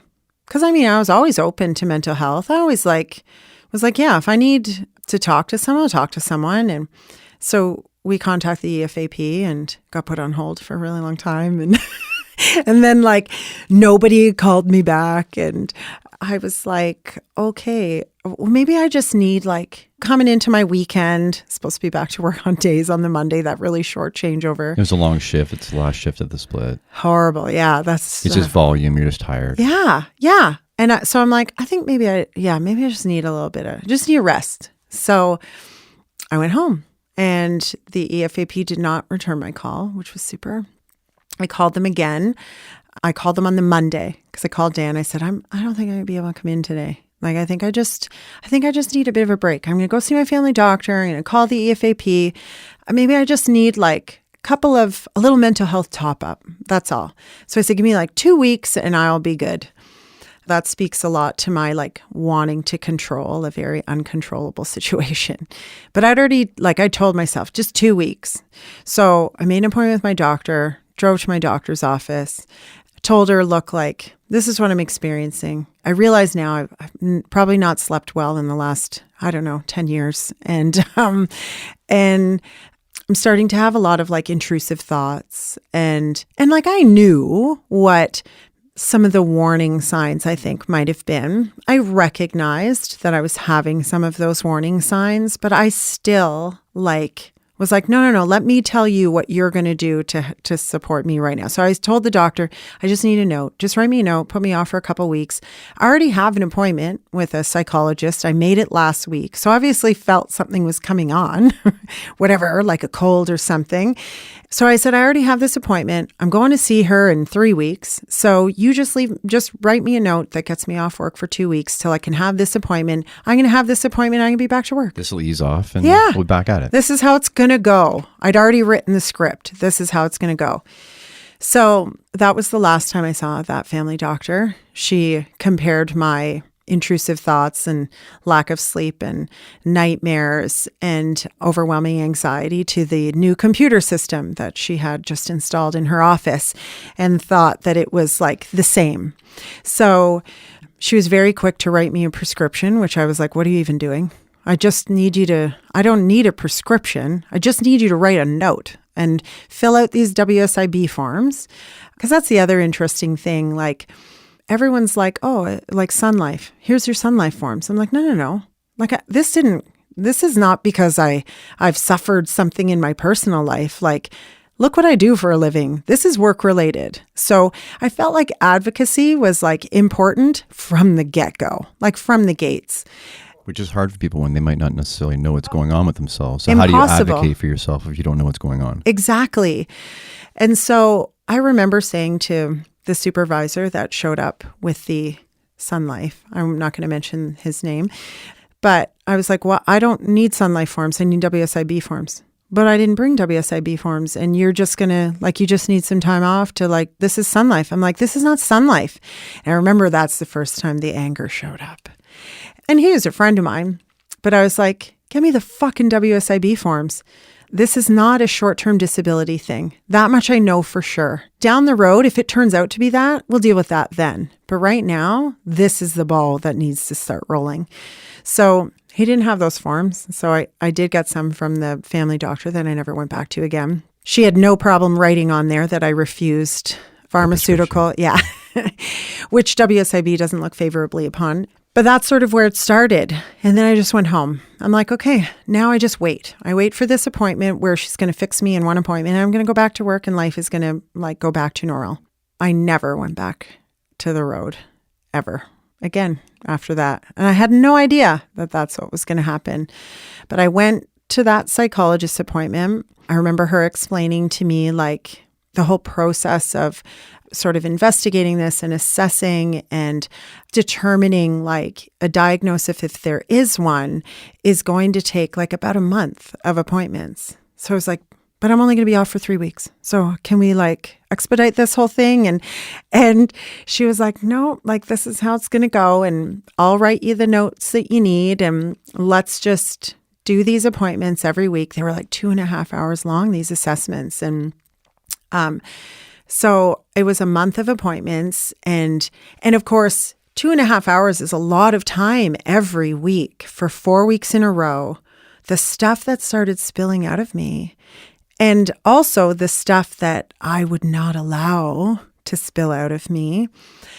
That's when I started to realize like, wow, this is bigger. This is not going to go with the plan that I had hoped. Like this is not a 3-week thing and we're going to be just back to doing what I was doing before, which was like just coping. I didn't realize that. And so at the end of the 4 weeks, I felt pretty broke wide open and terrified and just kind of helpless, really. Like this is all out there now, or as much as I've allowed to be out there is out there now. I can see it. It's literally like I've laid these really uncomfortable cards, these disturbing cards on the table that I'm staring at now. And now what do I do? Like, what do I do? All I wanted to do was just shuffle them all back up and jam them back inside. Back to comfort. Yeah. Bury them Like just shove that shit down. That's what I've been doing for 10 years or more. And that's all I wanted to do. And that was the most frustrating thing, that there was just, here it is now. It's all in front of you. You don't get to just stuff it in and hide anymore. And that was super scary. So I remember going to the office and my psychologist saying, so I've done the assessment and my diagnosis is PTSD. And she was very matter of fact. And I remember in that moment going, wow, good. Okay. So now how do we fix it? So like for me, it was like, thank God, a diagnosis. You can tell me now, you know what this is. Let's just fix it now. It's like doing your differential diagnosis as a medic and you find out what the path is and you go down that path and you fix the problem. Yep. So now that was my focus. Like, okay, we know what it is. Perfect. Amazing. Now I'm so empowered. Let's just fix it now. How long will that take? I was like so much about the timeline. So when do I have to go back to work? That became the dialogue. It like in the beginning was like, in 3 weeks I'm going. But then once all this stuff came out, I was like, oh God, when do I have to go back now? Now I started to get scared about going. Because you felt like you had a time limit to get a lot of work done. Yeah.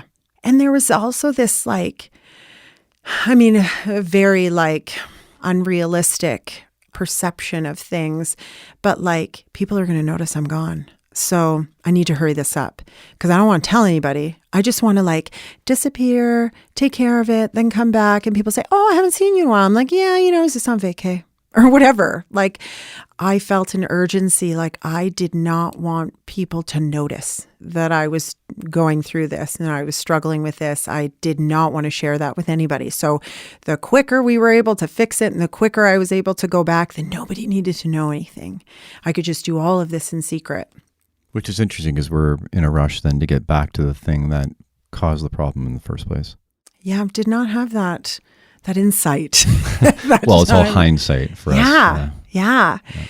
So I started my recovery journey, which I think was pretty slow because I really liked to keep those cards close to me. I say this 6.5 years later, I've still not allowed certain things to come out. I've still kept a lot of things really close to me. But this really fascinating thing that I learned really early in my recovery, because I remember saying to my therapist, like, am I going to have to tell you everything? Like I have 22 years on the job. Am I going to have to tell you everything? Like how on earth do I even begin to unpack 22 years? Because I knew it wasn't one call. I knew that. I knew it was this cumulative. I always use the analogy of like Shaggy and Scooby and the snowball going down the hill. That's literally that's how my career unfolded. And then at the bottom, when they hit the wall and they all go flying, that was like my PTSD discovery. And I literally was like, I'm never going to be able to do that. And she said, no, it's not like that. That's the beauty of this kind of work, is that when you start talking about things, the difficult things, you start healing other things. You aren't going to have to talk about everything. We're just going to unpack the things that you're ready to unpack right now. And while you're doing that, just know that you are healing these other things. I was like, thank God that that's how this is going to go. Because I was terrified to have to put all that out there. Because really it's not about each individual thing, but more of how you were at the moment, how you experienced it, how you processed it, where you put it. Yeah. It's that you're working on. Yeah. Not the call. Exactly. 100%. That like brought me a little bit of comfort in those early days of recovery where I just thought like, I don't know how this is going to go. And I like to control things. I like to manage what this path is going to look like. And that was probably the first time in my life where I realized like, this is not in my hands now. This is somebody else is going to need to walk me through this. And that was scary. And we talked a bit about identity before we sat down, and we will talk about that here as well. But do you feel like it was a big identity hit? And I was thinking as you're talking that as I always wanted to use the word mature, but just because we get older doesn't mean we get more mature. But as you age, we have this linear chronological mentality that as I age, I will know more and more and more who I am. right? I'll know my identity and it will be more and more solidified. What really rocks that is these ideas that there's at many points in your life, you may wake up and realize you don't know who you are, or you don't, or you're different than what you thought you were. And that's going to change. And that might not just happen once, it might happen continuously. It really messes with your head because we like the comfort of like, I know who I am. I know my world. I know how I operate. This is how I see things and approach things. And then all of a sudden that's turned upside down and you have to look back at going, well, was I wrong that entire time? Like just all these questions. And I think that is the hardest piece of this is exactly that identity role. Like, who do you think you are? Or who do you believe yourself to be? And because all the stuff that we put into this role that we're playing, and make no mistake, that's all it is. It's just a role. We even put on a costume. And I admittedly did not have a clear separation between the mother, the partner, the friend, the daughter, the sister. I did not have a clear separation between that woman and the woman that went to work every day and did those crazy friggin' things that I did at work. I do remember that when I realized that I didn't know who I was, and that's was the scariest, because I remember about 6 months maybe into my recovery, maybe it was a little bit longer, my therapist said to me, have you ever considered the possibility that you may not return to the back of an ambulance? And I loved my therapist. I still have her to this day. I wanted to punch her in the throat. I was like, what do you mean? Like, where do you get off saying something like that to me? Do you think that's going to help me? I remember being filled with so much emotion in that moment. Like, no, I have never thought of it. And that's what we're here to do. We're here to get me back. Yes. And you're saying I'm not capable? Yes. And so it felt like an attack, but it's because I didn't know who the fuck I was. It's because that's the only thing I knew. I only knew that person that did that job. So when she presented me with this like image of this other life, I was like, what is that? I don't even know what that looks like. I don't know who is that person that can even do that. I only know this person. I only know this version of myself. I don't know how to be anything else. Yeah, that was terrifying. As much as the job was putting you through experiences that were difficult, again, I want to tie it back to, you were doing something that spoke to your core, like this meaning, this purpose, this empathy, this compassion, this place to put that, this making, like literally helping and making a difference in the world. It seems like, well, what else would I want to do? Because that's, not only is that, do I feel good, but it is a good thing for me to do this. And now you want to take that away from me? Yeah. What else am I going to do that's not that? Yes. Yes. And when I say my earliest memory was to serve people, that was like, it was totally a gut punch. Like, what do I get to do now? Like, what do I get to do? Because all I know is to care for others. Or how do I earn my value? How do I earn love? Yes. How do I feel justified in people caring for me if I don't earn it? Right. Yeah, that was really, in that moment, I remember, like I say, being filled with so much anger and resentment and frustration. But then I realized, like, really what I was feeling was grief. I needed to grieve this chapter of my life as not being something that I'm meant to do anymore. And I did not know how to process that. I realized logically that this workplace and this business was hurting me. It was not going to change. If I went back to it, I'm going to have to wear that uniform and put that stethoscope around my neck and go into those calls and do the hard things and have the tough conversations and see the trauma. And that's never going to go away. So I recognized that that was no longer a safe place for me. But the part of me that just craved to make a difference and craved to connect with people and to help people and support people and hold space for people and all of those things, I just didn't know, how am I ever going to be able to do that again? And so that was I think my first sort of lesson in starting to just grieve the loss. My therapist has explained that PTSD has a lot of like anxiety in it. We know it's in the same family. Grieving is necessary. And that's kind of the part that I didn't realize until that moment, that even all of these things, all of these exposures that I'd had, all of these instances that I had been carrying around with me, all of these, the calls and the people and everything, all of that, I needed to grieve it as a loss. I needed to feel those things. Like, it's one thing, you can be empathetic and you can be compassionate and you can be kind, but it doesn't mean you really necessarily have to feel anything in those. You can absolutely behave in compassionate ways, but not take on the feeling part of things and still make it look real. But I think in order for me to just process all of these experiences and process these connections and these disconnections meant that I was going to have to feel all this stuff now. And that's the part of me that I didn't realize I had shut off for a very long time, probably out of self-preservation, survival, all of those things like, I can't take this on because I have to go home and I have another role to play there. It was in that moment that I realized, like, now I've got to sit here with this stuff. And now I have to feel it. Now, all of these things that I just attached as like visual memories, now I had to like line it up with the emotional part of me.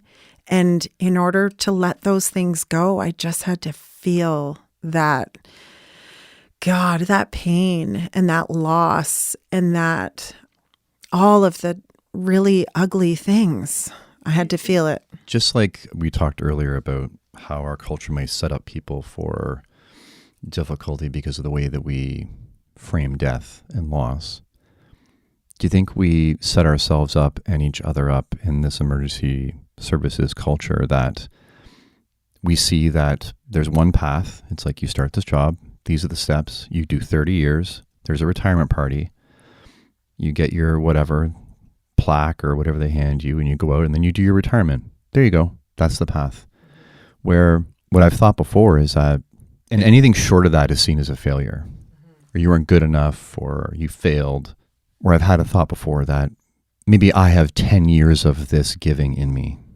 Maybe I have 15 years of this giving in me. Maybe I have 5 years of this giving in me for this thing.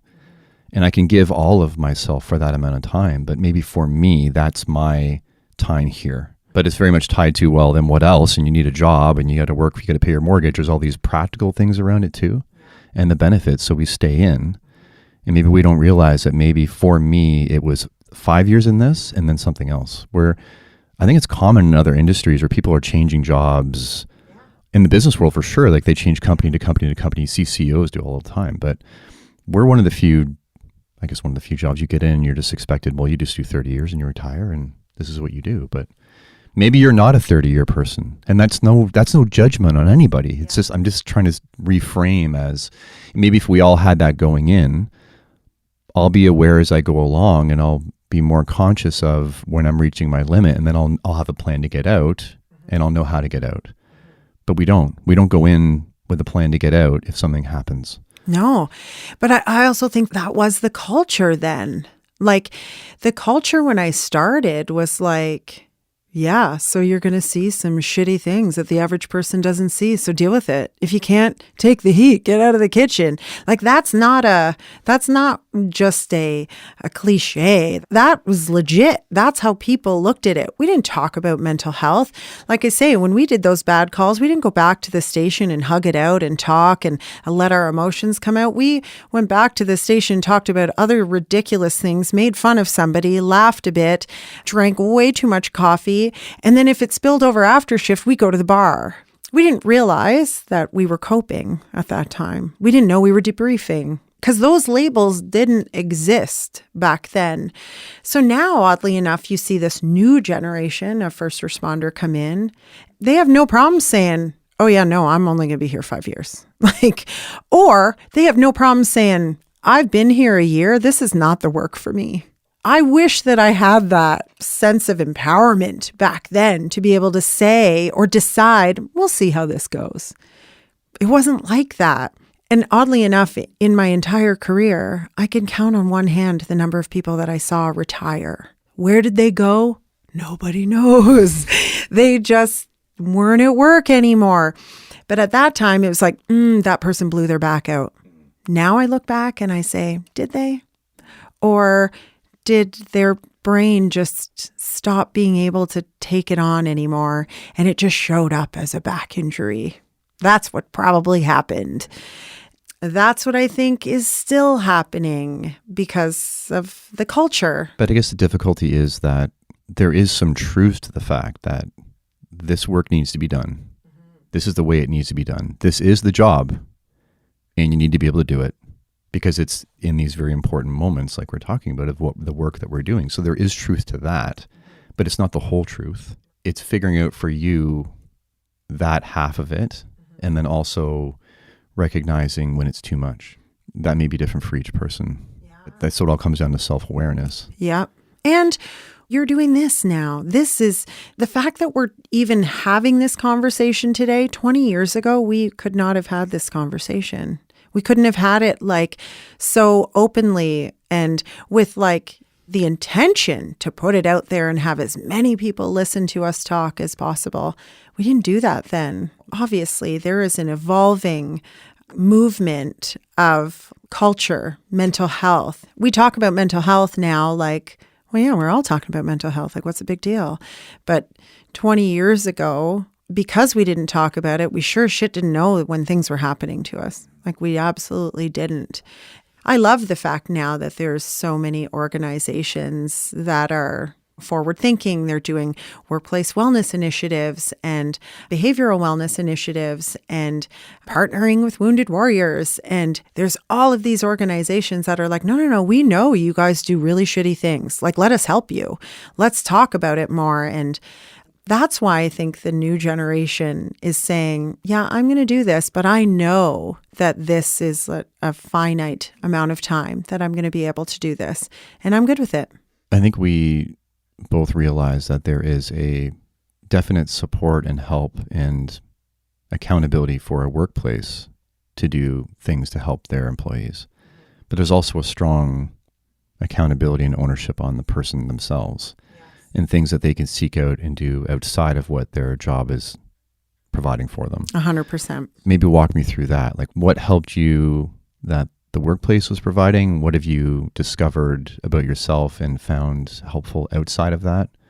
And then maybe we can go into, like we talked about, a change in identity, how people tend to switch from one identity to now the new identity of like, I have PTSD, and it becomes the thing you're stuck in. Yeah, so start out with just your healing journey up till today, and then we'll talk about that identity aspect, and then about how the healing never really ends. Initially, this was 2016 when I first went off, and I told you I was like, I didn't want to tell anybody. There was a lot of shame in this for me. I didn't identify it as shame. At the time, it was just like, nobody needs to know my business. Like, that's how I felt about it. I didn't think for a second that there might be other people that were feeling the same way I was feeling. I think initially I was like, I need to seek as much external support from my organization as possible so that my organization will never know this is happening to me. Like I said, I sought out a psychologist totally separate to the workplace, and I didn't really share what I was feeling with anybody at work. Like Dan Patterson knew, obviously. Maybe a couple of other people knew, like my partner Sarah knew at the time. But Sarah and I were like way better friends than anything else. So it was easy to have that conversation with her.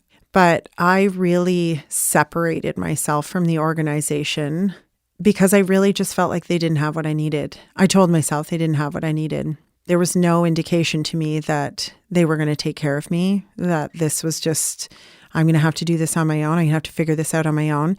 I'm not sure if that narrative was, if it's true, but that's definitely what I told myself then. I was really fortunate, and I genuinely empathize with the people that have a really terrible WSIB experience. I was fortunate that once I had the right paperwork filled out, WSIB that whole process was pretty seamless for me. Thank God, because I've heard horror stories. But I just I felt in those early weeks, like just in a hurry, like let's just get this show on the road. Let's just get this sorted out. Just get me back to good and I can go back to the road. And yeah, and it's just like this didn't even happen. It was like a hiccup. When I started from the time of my diagnosis, it seemed like every 4 weeks we would have to have that conversation with my therapist. Like, how are you feeling? Like, how are you feeling about going back to work? And with each 4-week block that was passing, I was more and more terrified to return to work. And I realized I'm not safe there. That's the first time in my career that I felt like not safe. And not safe because of me. Or the people, just the job. Yeah. Like I just was like, that's not an environment where I can do this healing stuff. I didn't really know what healing looked like at that time, because at that time it was just like everything was bubbling over. So I'm like, holy shit, I just need to figure out how to stop this from happening. I can't even think about going back to there right now. Like I said, I started this process in October of 2016. And then by December, I realized, okay, this is a bit of a road now. This is not just 3 appointments and back to work. And so I really love to write. I've always really liked to write. And so I thought, okay, I'm just going to put it out there now. Maybe that's a part of the healing that needs to take place. I've been hiding for months now and kind of fielding any sort of conversations around my mental health and any conversation around why I was off. I've been just sort of deflecting and avoiding. I love those things. They're my favorite. And so I thought, maybe I just need to just put it out there. Maybe I just need to start talking about this. Maybe that's what's going to help me round a corner in this whole recovery thing. So I wrote a little Facebook post, fucking Facebook, and I just put out this thing that said, here I am. This is what I'm struggling with. But I am determined. I'm going to get better, and I'm going to be back to work, and I'm going to be back to doing what I love. So, I posted it 7 o'clock at night. I tucked my kids into bed and I went to sleep, and I woke up the next morning and Daryl was at home. We weren't married at that. Oh no, we were married. We were just married at that time. And he was like, have you looked at Facebook this morning? And I'm like, no. I was actually really trying to separate myself from social media, because it felt like, social media can be really disruptive to a brain that's just trying to heal. So I'm like, no, I don't go on there in the morning anymore. I know it's not good to start my day that way. He's like, you're going to want to see this. And so I opened Facebook the next day, and my messenger had over 1,000 messages. And I was like, what the fuck? Because when the little red dot is, and it has I see 2. Yeah. Yeah. And I was like, what is happening? So I closed out of it thinking something is glitched somewhere. And then my post itself had been shared an unbelievable amount of times. And I'm like, what's happening? And he's like, I'm not sure, but people definitely need to talk about this, obviously. So I start going through these messages because it gave me an opportunity to care for people. I get to connect with people again. And then after 2 days of trying to respond to messages, Daryl was like, do you see what's happening here?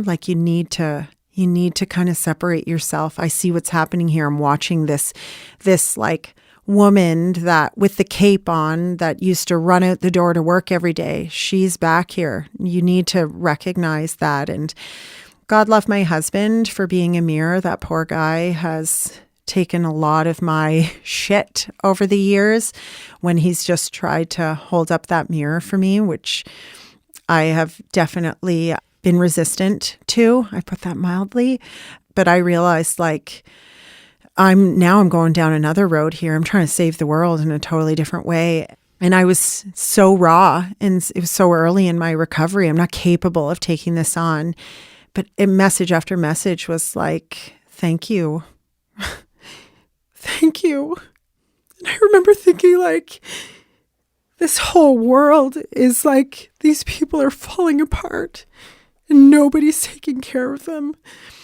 And that's when I realized like how important these conversations are. It was that day that I was like, all I wanted to do was hide. I'm like, I can't hide anymore. Like, these people need to be heard and they need their stories to be told and they need advocacy and they need somebody to just help them, to hear them and help them feel safe. And so while it was like terrifying because the news came calling, like, we want to interview you. Can we come to your house? Fuck no, you can't come to my house. Like, this is my sanctuary. This is where I've been hiding for 4 months. You can't come here. And Daryl, I remember Daryl saying, like, this was what you wanted to happen. You can't shut this off now. Like, you have to protect yourself and protect your recovery, but you need to have these conversations because maybe this is what you're meant to do now. Maybe right now, what's supposed to happen is you're supposed to start these difficult conversations. There's 1,000 people in your inbox right now that are begging you to be a voice. I was like, I can't be that voice right now. I am like a broken human. I don't think I am strong enough to be that voice.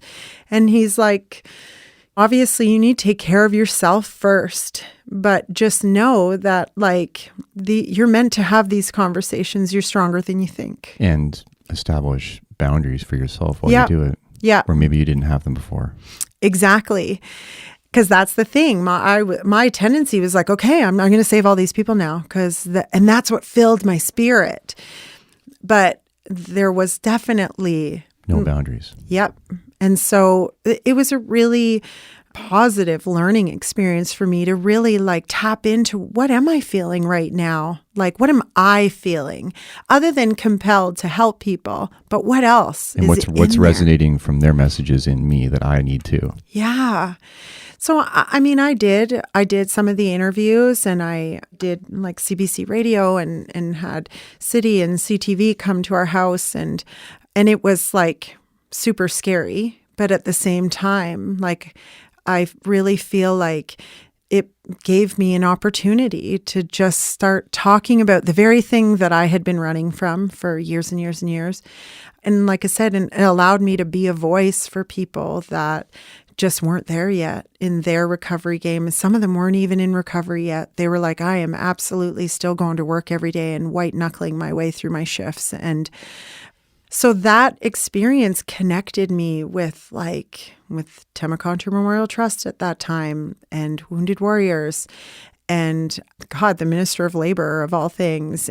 And so I started to get invited to all these conferences and it was a different person going to those conferences now because now I was like, okay, so how am I first? I'm going to check in with myself first. And now I can prepare for all these things. And I know what it's going to look like. And I know what I need to take care of myself now, which was like a whole new realm for me. I'd never considered myself first, like never.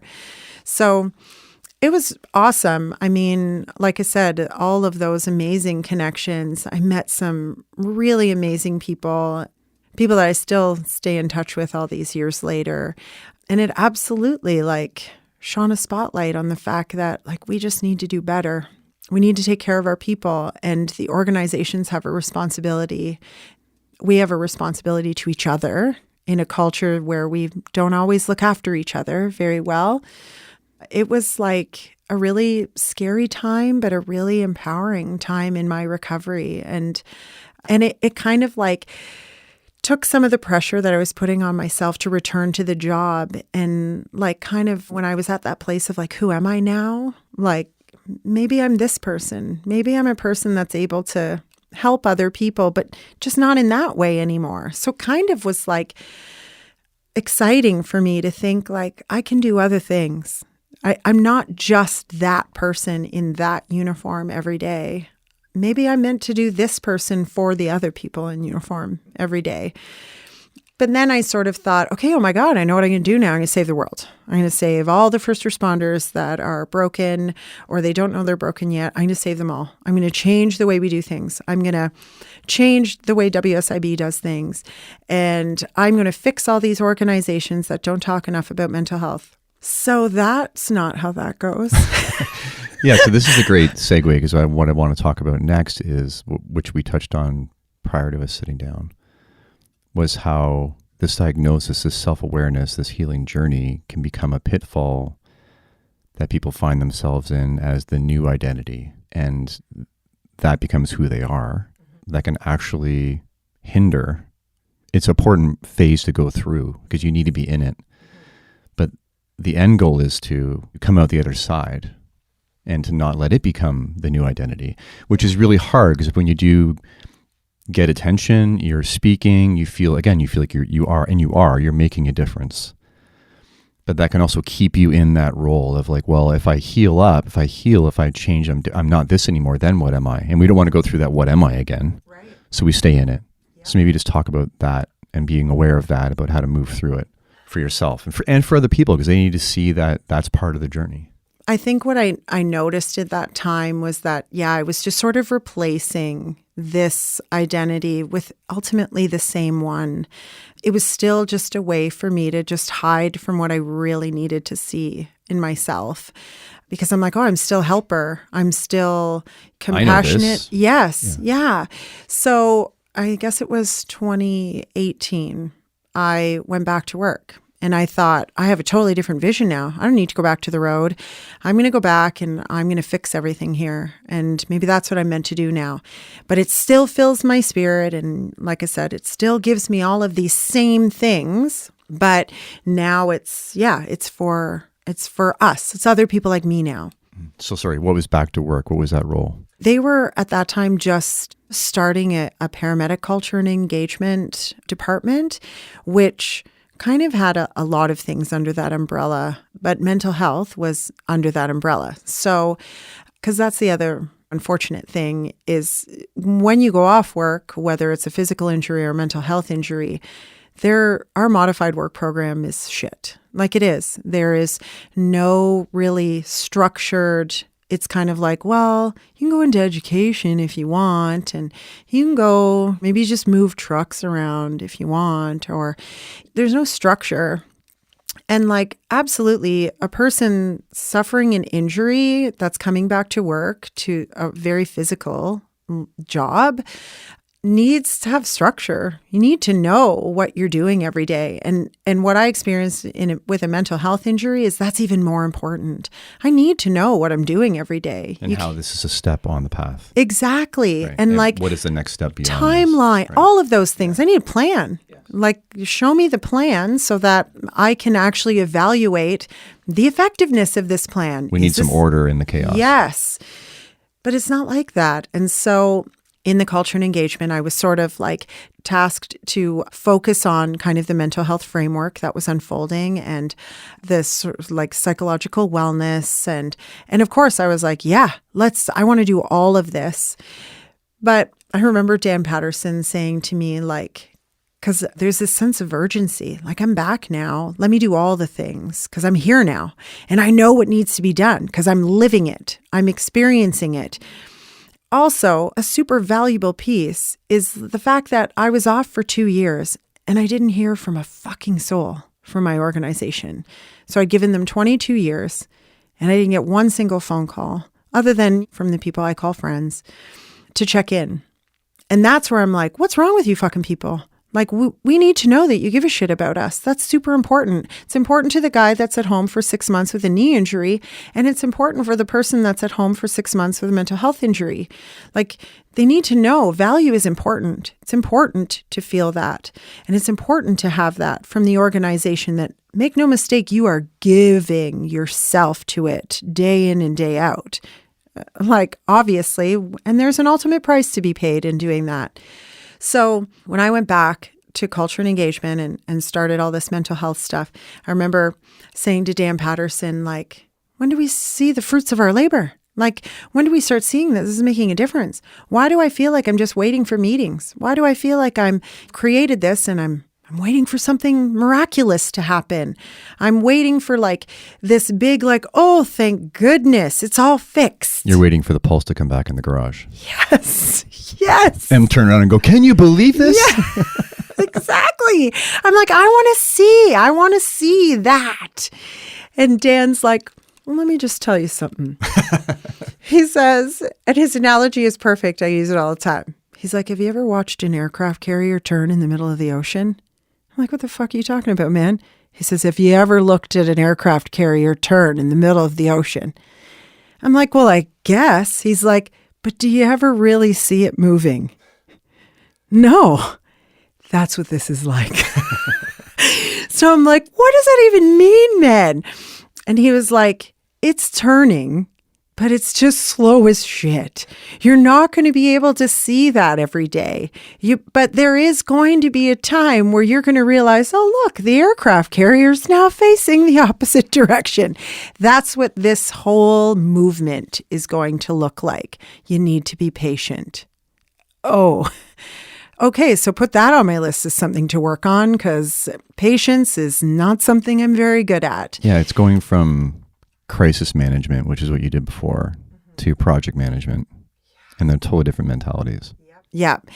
And so now it became like, oh, this is a whole new thing I have to learn about myself now. This is a whole new characteristic I'm going to need to try and develop in myself now if I want this to be successful. It's not that like, oh shit, look at that, we have a pulse. But it's not like that. It doesn't happen that way. Yeah, and it showed that you initially wanted to treat yourself like a crisis manager, right? Come in, we know the name, how long is this going to take, fix it, let's get back to business. Where you realize that we're not crises to be managed, we're projects to be managed, which also turn like ships in the ocean. Yeah, and that was like disheartening. I couldn't really accept that, because while we're waiting for this shift to take place, people are dying. People are killing themselves. People are going off work. People's families are being just totally disintegrated. All of this is happening at a really fast rate while we're all just waiting for the aircraft carrier to turn. I couldn't accept that. And I realized in that, like, my injury is continuing. I'm not in this place of recovery anymore here, because I'm frustrated. I'm angry. I'm really resentful. These are not good things for recovery. And so I was finding I'm going into work every day and I'm sitting in my car for 10 or 15 minutes, like, angry. And I have a great fucking life. I don't need to be angry. But I was. Every day. I'm like, I just got to get it to the second floor there. But I just have to calm my shit down. Every day I was angry. And I'm there not quite a year. I went back to work in November, and now we're in August of 2019. And one of our lovely dispatchers was murdered by her husband. She was someone I worked with my entire career. We were on the same shift, and such a horrible, horrible circumstance.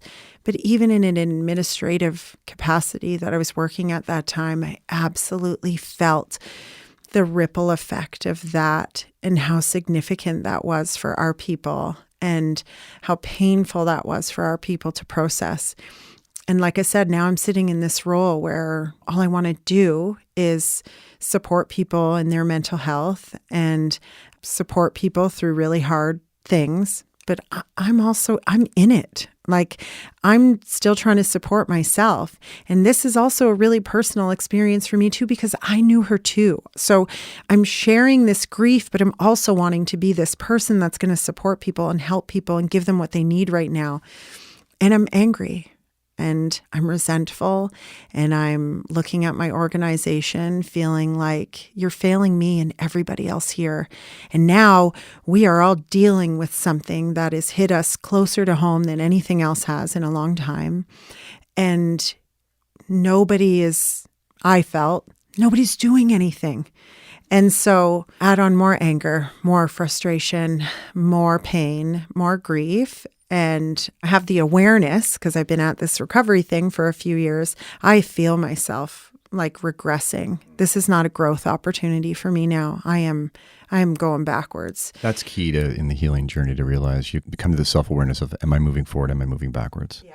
And sometimes there is a 3 steps forward, 2 steps back. Like, it's not a linear, but you really do recognize when you're sliding too far Oh, back. yeah. It's 3 steps today. Ooh, it's another one tomorrow. And I'm just going back. Every time I'm driving to that station, I'm going backwards. And so I called Dan Patterson. Poor Dan Patterson. That guy's been carrying the weight of a lot of my shit for a lot of years. The good, the bad, and the ugly. I called him and I'm like, so I'm over at Starbucks at Trinity Common. And I called Dan. I'm like, so I'm over in the parking lot. He's like, oh, are you working today? I'm like, well, I was there, but now I'm just drinking coffee because I'm too fucking mad to go into the building. He's like, okay, I'll be right over. Dan came and got into my car and I had a coffee for him. And he just sat. He didn't say anything. And that was the first time that I experienced the holding where someone held space for me. Fuck, that was powerful. And I think because we'd known each other and just loved each other as friends for so long, that like, I knew I didn't have to say anything. He knew he didn't have to say anything. We just sat there. We just had our coffee. And I don't even know, maybe a half an hour where neither one of us said anything. And then we just had a conversation. But it felt like the most natural thing to sit there in total silence. My husband doesn't even like to sit in silence with me. And plus I don't really leave a lot of room for silence. Like I don't. But that was like a really powerful exchange that we had that day. And I said, I'm going to go home. And he said, yep, I know. That's okay. You go home. And I felt like, I know I wasn't, but I felt like, fuck, I failed again. I can't go back there. I can't. And I did really look at it as a failure. I felt like I failed all these people that I was going to save. And I felt like a part of myself. I failed a part of myself. And I felt like that was like one of those really significant plummets in my recovery where I thought, I need to look at things differently now. I need to approach this differently. This is no longer about when am I going to return to work. It's now become what now? And so I went off, started my sort of process all over again and started now addressing the anger. Anger had never come up for me before. Anger is just kind of, it's like your body saying, well, this is how it's going to come out, but now start investigating what's behind the anger. And that's when I realized there's a lot of grief there. There's a lot of just unresolved pain, basically, underneath all of that, shame, guilt, all of that. And it just happened Disappointment, frustration. Oh, God. Yeah, anger is just a flag on the play. Yeah. Yeah. So, like I said, I just kind of felt like, all right, here I am again. I'm going to start again. Or do the next step in the journey, as opposed to seeing it as a starting over. At that time, I didn't have the insight to recognize, oh no, this is just that nonlinear journey. It definitely felt like, oh, fuck, like now what? And maybe if you hadn't done it, you wouldn't have had that epiphany. Totally. I mean, it was necessary. It's it's that hindsight thing. Oh, I see it now. I know exactly what it was. And I'm so fortunate because my husband has had a recovery journey of his own. So so tell me about Daryl, meeting him, your journey together and how that's been healing. And then I want to touch on music and how it's been healing for you too. So let's do that. Daryl and I are a Tinder success story. We legit met on Tinder and we actually just started working together. Like we had a mutual interest in music. And so I don't think really either one of us was ready for a relationship, but we met and we really connected and we like talked about music. And then we were like, oh my God, let's just play music all the time. And so we didn't really get into a relationship right away. It was more like all we wanted to do was just play music together. At that time, I was like backup singer for Tyler Young and shit, we had some good times, me and Ty. And so like the first time I ever actually met Daryl, I had a rehearsal with Tyler and the guys. And so I said, well, just come. Like I hadn't even met him yet in person. I actually hadn't even talked to him yet. Like we had just been going back and forth via text. So he's like, well, okay, I'll come. So, well, here's my address. Just come and get me. And then I had that wave of like, what am I doing? Like, I just gave a total stranger, I've never even talked to him, my address. But anyway, he shows up at the door, says hi, and Daryl has a very like distinct speaking voice. So I was like, wow, you're a whole lot of dude here. And so I'm like, okay, well, let's just go to my rehearsal. And I'm not even thinking like, of course, my band is going to be like, who the fuck is this guy? Like, you know? And so I'm like, this is my friend Daryl. Like, I can't tell you anything more than that because I don't really know who he is. I just gave him my address and and now we're here. So we left that rehearsal. I'm driving back to Cambridge and Daryl's like, so why are you a backup singer? And I was like, what do you mean? Like, I don't know. That's what I've always done. He's like you have a voice. Like, why don't you want to just friggin' sing? I'm like, I don't know. I just sing with Ty. Ty just does everything. I just show up. I sing my songs. He pays me. I leave. We started just like, again, just Daryl played guitar. He is a drummer, but he could play guitar. And so we started just jamming out. And he's like, well, do you want to like try to get a gig? I'm like, what do you mean? Like the two of us? Like me by myself? Like, and he was like, yeah. So I'm like, well, I guess, but I didn't even know how to do that. So he's like, well, you totally know how to sing. Like, what's the difference? You're already doing it. So it's January of 2015, and the place, the Finn McCool's we always used to play at, me and Ty and the guys, he has like a cancellation. He's like, I just had a band cancellation. It's 10 days away. Do you and your friend just like want to do this? I need somebody to do it. Do you just want to do it? So I'm like, 10 days. We don't have a single set of any kind. We needed 3 45-minute sets. So I'm like, yeah, we can do that. So we got to work, and then I got the flu. And like literally 5 days out of us playing, I feel I'm at death's door with the influenza. But I'm like, I can't cancel. This is our debut. So we managed, I don't even know, in 10 days, and me sick as a dog, to somehow throw together 3 45-minute sets. And we go to Finn McCool's and we do this. It's a blur, quite honestly. But it was, oh my God, so much fun. And that's where it all started. And then about a month later, 2 months later, Ty's like sends me a text. So I know, you're doing lots with Daryl. So like, if you want to just like keep going with Daryl, just keep going with Daryl. And I text Ty like, did we just break up? Because I've heard that band breakups are like worse than divorces. And he's like, well, I don't know if we really want to call it that. But I always joke that we had the most amicable, loving breakup of all of the breakups. And I mean, that's the beauty of what we do. Ty and I can still get together and play music as if we played yesterday, and we don't need to rehearse. It's just like in us still. I love that. So Daryl and I just started booking gigs together, and it just sort of grew and grew and grew from there. And then so did our relationship, obviously. I fell in love with him and just loved his spirit and who he is as a person. And I don't know, it was just meant to be. I think that December of 2015, he asked me to marry him, and we were married in August of 2016. And then the cheese slipped off my cracker in October of 2016. Here we were, newlyweds, and our music was exploding at that time. And we were writing, and then like... You were like, finally. Yeah. And then that happened.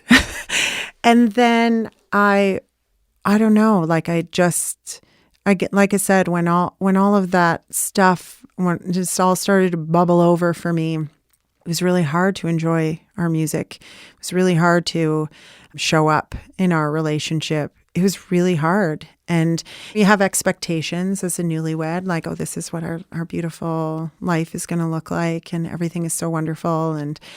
But it was dark. It was hard. And maybe would it be correct to sort of frame it as, if you're going hard with work, right, and everything's so incredibly busy, and then the moment you get a rest or you go on vacation, you get sick. because your body's like, okay, we can now deal with the stuff that we've been holding off because we couldn't deal with it because we were so busy. We had no room for it. Would you say it was similar to that, where you finally had this safe, happy haven, and then it allowed you to, or your mind or your body to like, okay, now that we're in this safe place, now we can deal with this? That's certainly the nicest way of looking at it now. Like in hindsight, that's certainly a lot more acceptable way to look at it.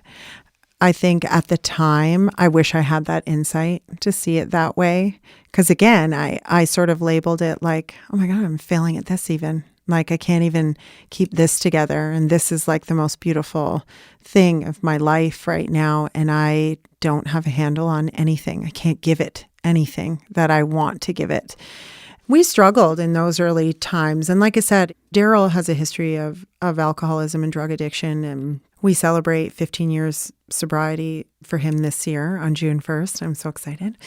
I think like in those early times when I didn't understand recovery and didn't know what it looked like and didn't know what was going to be required of me in order to call it recovery, he was like, that's all he talked about. That's all he lived. So I was already in recovery. I just didn't know it. I was just with him at the time and working his recovery, which it was more, even at that time, was more maintenance for him. But he always talks about it like, no, it's not linear. We're all over the place. And so I already had like a bit of a guide. I was so lucky that I had that. But from a relationship standpoint, we didn't know what the fuck we were doing. And he didn't know what PTSD looked like. And all he saw was like this sort of shadow of his wife, of how he knew her to be. I can only imagine how scary that was for him and uncertain. It probably felt unsafe. I know that it felt, I know he was helpless to even know what to do. And then fast forward 7 or 8 months, Wounded Warriors calls and says, hey, do you want to go to Alberta and do this couples PTSD program?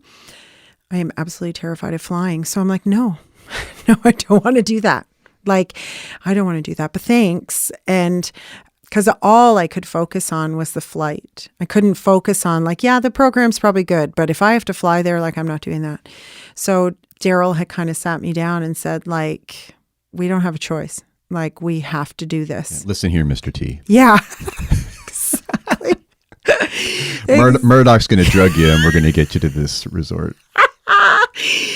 Pretty much. Yeah. And like, I'm not a religious person, but let me tell you, on that plane, me and Jesus, we was like this. Like, so I got there. I went. I did take maybe 1 or 2 Ativan on the way home because it just was like, I'm not able to cope anymore. I'm not even going to try to at this point.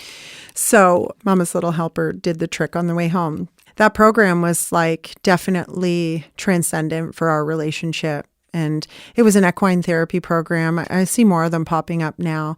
But it was like, it was so validating for Daryl to sit with other spouses and hear somebody else's husband say, my wife is this, and this. Daryl was like, oh my God, I'm finally seen. Somebody finally sees me.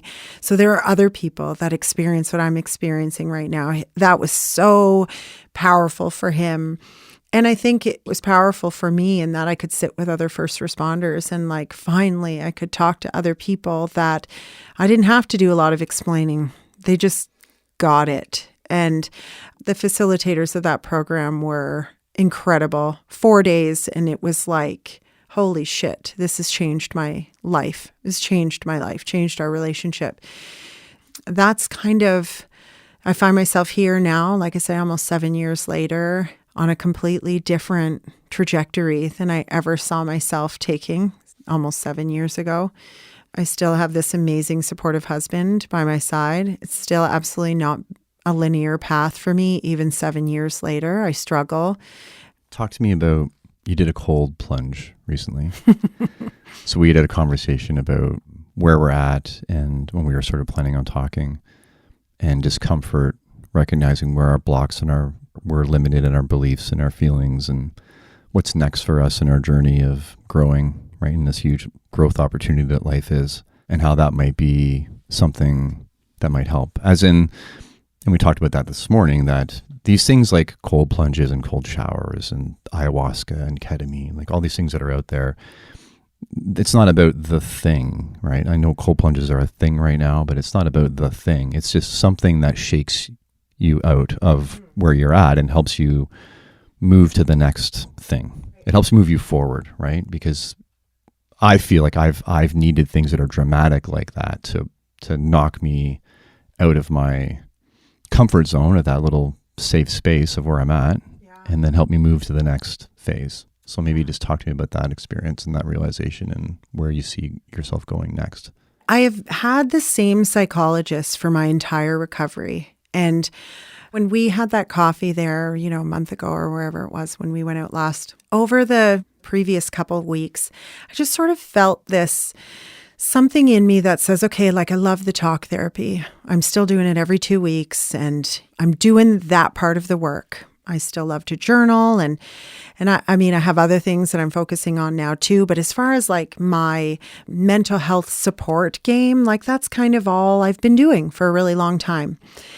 And then the 2 weeks before I met with you, I kind of just feeling this like, I think I need more. Like there's just been this like little voice in my being that says, we're ready for something. Yeah. Let's shake it up a little bit. Let's like something needs to be kind of knocked loose. And I'm like super open-minded. Like I know you and I, we love the woo and the woo. We love all the woo-woo stuff. So I'm super open to it. I had a really amazing virtual cranial sacral therapy appointment, I think before I met you the last time. And that was like, okay, I get it now. There are some things out there that I need to explore. I don't know what they look like yet, but I just need to start exploring those things.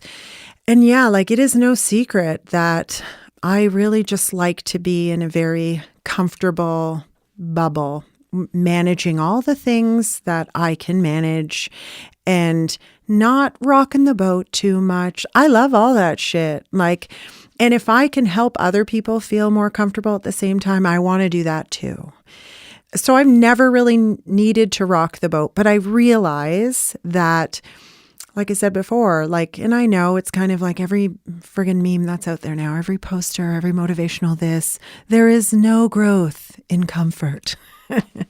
Oh, no? Sure there is. But there's benefit in comfort. Oh, yes. Again, I think the far extreme would be to say you always need to be outside your comfort zone all the time. It's that is so harmful. I agree. So 100%. It's finding okay, I need to be in my comfort zone for a while now. Yeah. But then also recognizing when that little voice is like, okay, I think it's time. Yeah.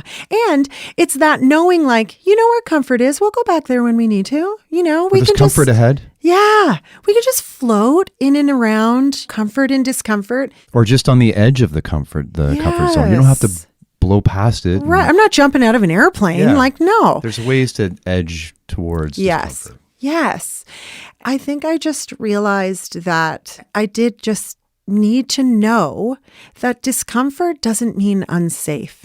And that was sort of my realization that came out of my cold plunge experience over the weekend. So I connected with Jody Heffron at Rooted Woodland. Please follow her on Instagram and go to her lovely sanctuary.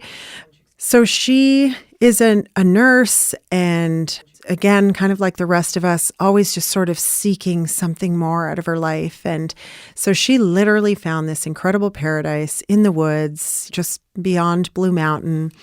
And she's been exploring a lot of the breathwork stuff and exploring the benefits of cold plunging. So she just happened to show up in my DMs and she's like, so I have this thing happening. And it was literally was it even days after maybe you and I had that coffee? And I'm like, oh, she's like, I have this retreat coming up. I'm like, okay, where do I send the money? I'm like, do not think. That's all I could hear in my thoughts. Don't think about it. Just do it. Just do it. So I sent her the money and then I'm like, ooh, cold water in the wintertime. And so, but I was like, no, I'm in it now. I can't, I'm committed. It's happening. And I really thought, okay, this is going to be something I'm just going to explore on my own. Again, I'm not going to tell anybody. I'm just going to do it by myself. But then I'm like, I'm not comfortable with that. Already this experience is going to be uncomfortable enough. Maybe I could just bring a little bit of comfort with me. So So I naturally reach out to Joe because Joe will do anything. And I know that about her. If I'm like, hey, want to do, she's already like, yes, when do we start? So I reached out to her. I'm like, so I signed up for this thing. Is there any chance you might want to? She's like, yeah, I'm on it. Let's do it. I'm off. Yeah, okay. So I'm like, okay. So that brought some of my anxiety down. But leading up to it, and this is how I think my brain in PTSD works now, is I am all about the preparation. I need to plan my route to drive there. I need to assess the weather. I need to know what I have to pack, and I need to know the whole plan of the day. All of these things are what helps bring me back down out of that fight or flight, because not knowing all these things puts me into a place of comfort. Yeah, yes. So there was no itinerary. Jody did not provide an itinerary. I'm like, okay, I don't really like that. I just knew it started at 10:30 and it went till about 3:30. I'm like, what? There's no end time? All of this was I'm going to just have to accept. I'm just going to have to accept the not knowing. But I knew what I needed to take. So at least that, and I could plan I didn't plan my route. Joe's like, I'll map it and I'll just tell you where to go. So I was like, okay. Anyway, we get there. It's in the forest. It is this absolutely stunning, beautiful, there's no other word. It is a sanctuary of places. And there's other people there. I think there was maybe 10 of us there. I don't know, maybe 8 of us. I don't even know. Isn't that funny? But I also don't like group things. My husband is always like, maybe you want to try group. No, I don't want to try group things. I just want to do this by myself. Thanks. So again, another layer of discomfort, and they're like strangers. I don't know any of these people, and they all have experience plunging. So that's super, because I'm pretty much the only one that's like, why does anyone do this more than once? I'm just still thinking I'm just going to, maybe I'll have an epiphany here. Maybe I'll just get cold. I don't know, but I just accepted. And Jody is like, oh my gosh, just when she's talking, she's giving you a hug. It's just the most safest space that I could possibly be in. So that was lesson number 1. I'm uncomfortable, but I'm safe. Here I am. I'm in the woods with all these lovely people that are all here to do the same thing. We're all, the same amount of woo and woo. We're all talking about the same things. I'm like, okay, so I'm safe. So this is lesson number 1, uncomfortable, but still safe. So then we go into the whole breathing thing, and it's based on the Wim Hof method. So we go into all this breathing thing. It's minus a million out though. And I'm like, I'm already cold, and we're doing all the breathing things. And I'm thinking, again, I'm just trying to always make myself comfortable. There is no getting comfortable in minus 17 and it's snowy and you're about to get into a bath that they literally chipped the ice out with some pickaxe thing that morning. I'm like, oh my God, just be here. Just friggin' be here. Just get out of your head and just be here. Fortunately, Joe's like, okay, so do you just want to go? There's a bit of you have to wait. There's two baths there. So I'm like, oh, now? Do you want to go now? And she's like, let's just do it. So I'm like, okay. I'm nervous most of the time when I am about to go into something that's uncertain. So I've been nervous since I gave her the money. So she's with me, beside me, and now I feel this rush of anxiety, fight or flight, discomfort. I felt like my amygdala was the size of a friggin' air balloon. I'm like, nope, I probably should just get dressed again and go to the fire. Jody is just staring at me the whole time. She's like, I got you. And just to add on here, so people know, you have a previous connection with Jody. So just add on to that before you tell the rest of the story. So Jody had been a nurse in Emerge at Credit Valley, and we have not seen each other in a million years since I left the job. Right. And you hadn't put 2 and 2 together? No, I didn't. I just thought, oh, she follows our music, and I didn't realize. And then when she had reached out to me that day that she reached out and said, oh, it's been so long since we've seen each other. And I was like, who the hell are you? Right. And then she's like, oh, from our days at Credit Valley. And I was like, oh my God, that's who you are. It just seemed like the universe was saying, here you go. Yeah. You can't really say no. I'm handing it all right here. It's all right here. So fast forward back to it. You're in the tub. Yeah, She's well, the I'm one that's- about to get in. Yeah. And she's like, I got you. I'm like, okay. I don't really know if you know what you got right now. But that's a big ask right now. Right. And I know it's going to be fucking cold in there. And now I'm so ahead of myself. I'm not in the moment anymore. And that was like the most significant lesson that I learned from the cold, is that you cannot be anywhere else. You can just only be there. And that was super powerful. I mean, I stepped into that water and instantly was like, I'm going to die in here. Like, I'm going to die. The cold is absolutely, this is my demise. It's happening here. While my extremities are like, we don't belong here. And of course, she's like, hey, just descend, like just be in the water.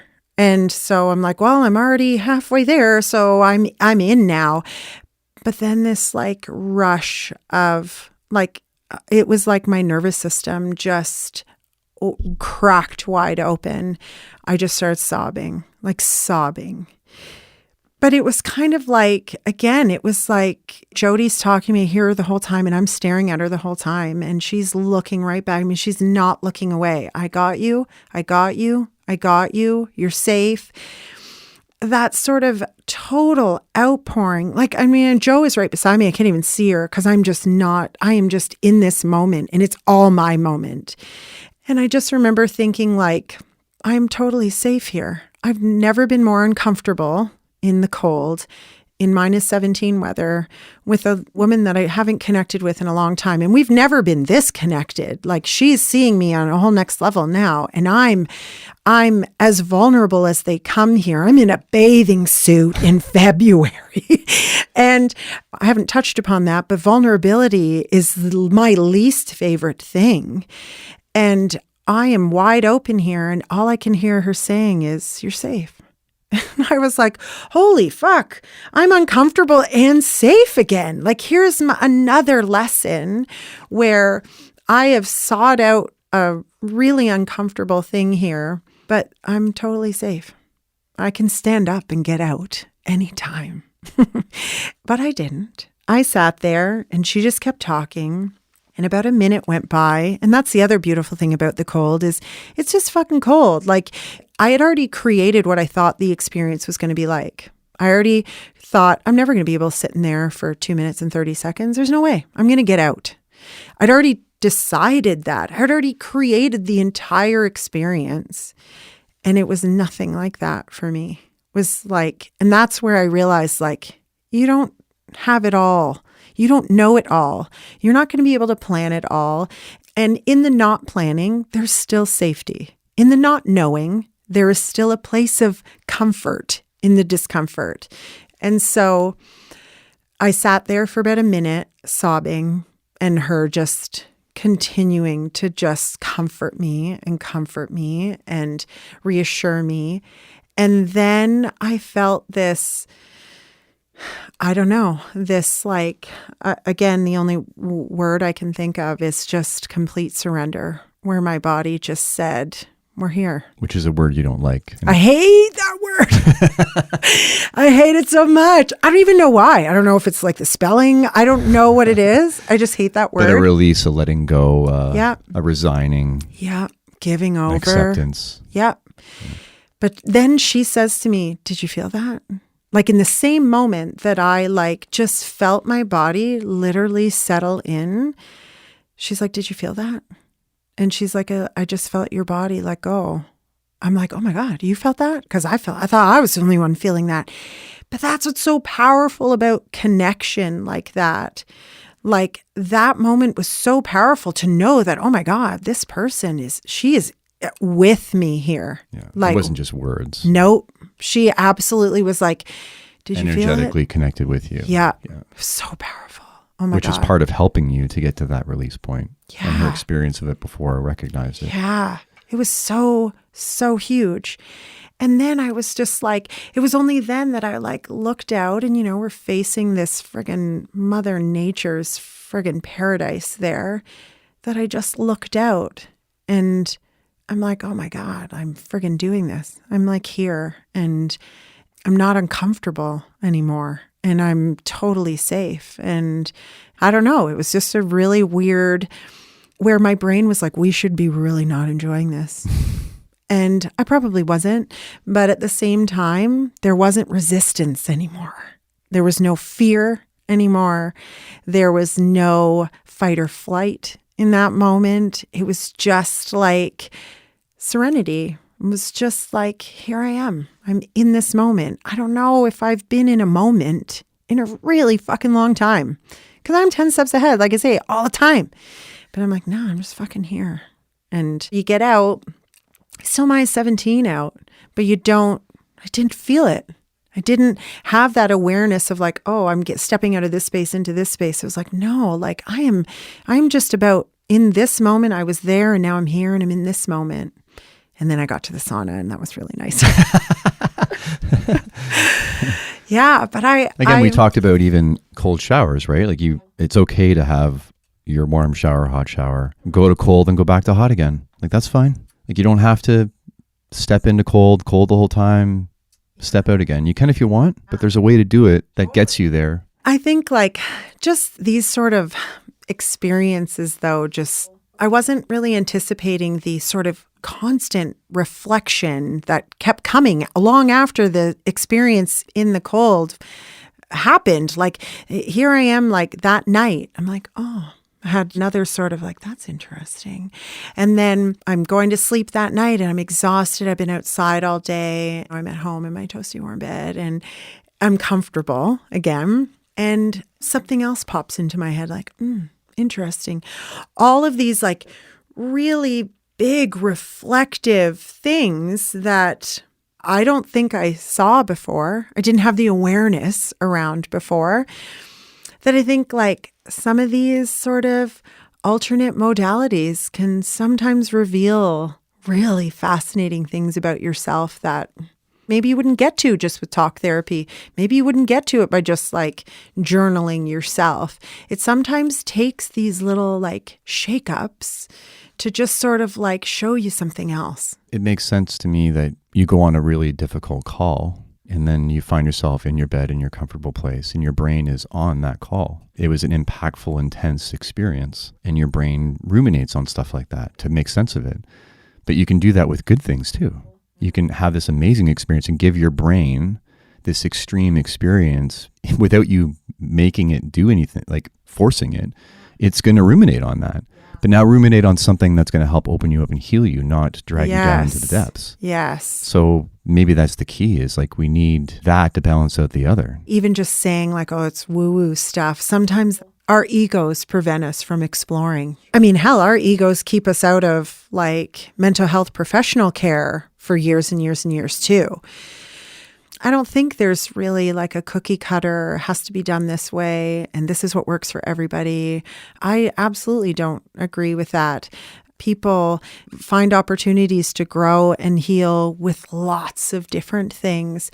I just think for a long time, even though I was like open to the idea, I wasn't allowing myself to like go down that road just because of the uncertainty and because of like, that might be uncomfortable. So I don't want to do that. And again, exposing that vulnerability piece, like, ew, I hate that. And I'm really working hard on that. Like, don't talk to Daryl about that. Don't ask him about how I feel about vulnerability. So where I'd like us to end on, I remember you talking when we had coffee about people that are in emergency services still, or paramedics specifically, and they're coming to you and they're like, I'm struggling with this. And you're like, get out. Mm-hmm. Oh God. that was your immediate reaction is just get the fuck out while you can. But we need paramedics. We need firefighters. We need cops. We need the military. We need these people. We need people to do these jobs. There's people that want to, even though maybe staying out is the best way to keep them safe. They're in it, and we need people to be in it. How are you reframing that in your mind? How are you, and doing this as part of it, you telling your story, but how are you reflecting on that and passing that on to people about, as opposed to just get out? What would you leave them with? Like, here's how you stay in, not forever, like, here's how you manage it. I wish I was able to tell more people to stay in, because I think, again, I think it's almost like that overprotective mechanism in me that first and foremost, I'm saying, just get the fuck out. Like, just get out.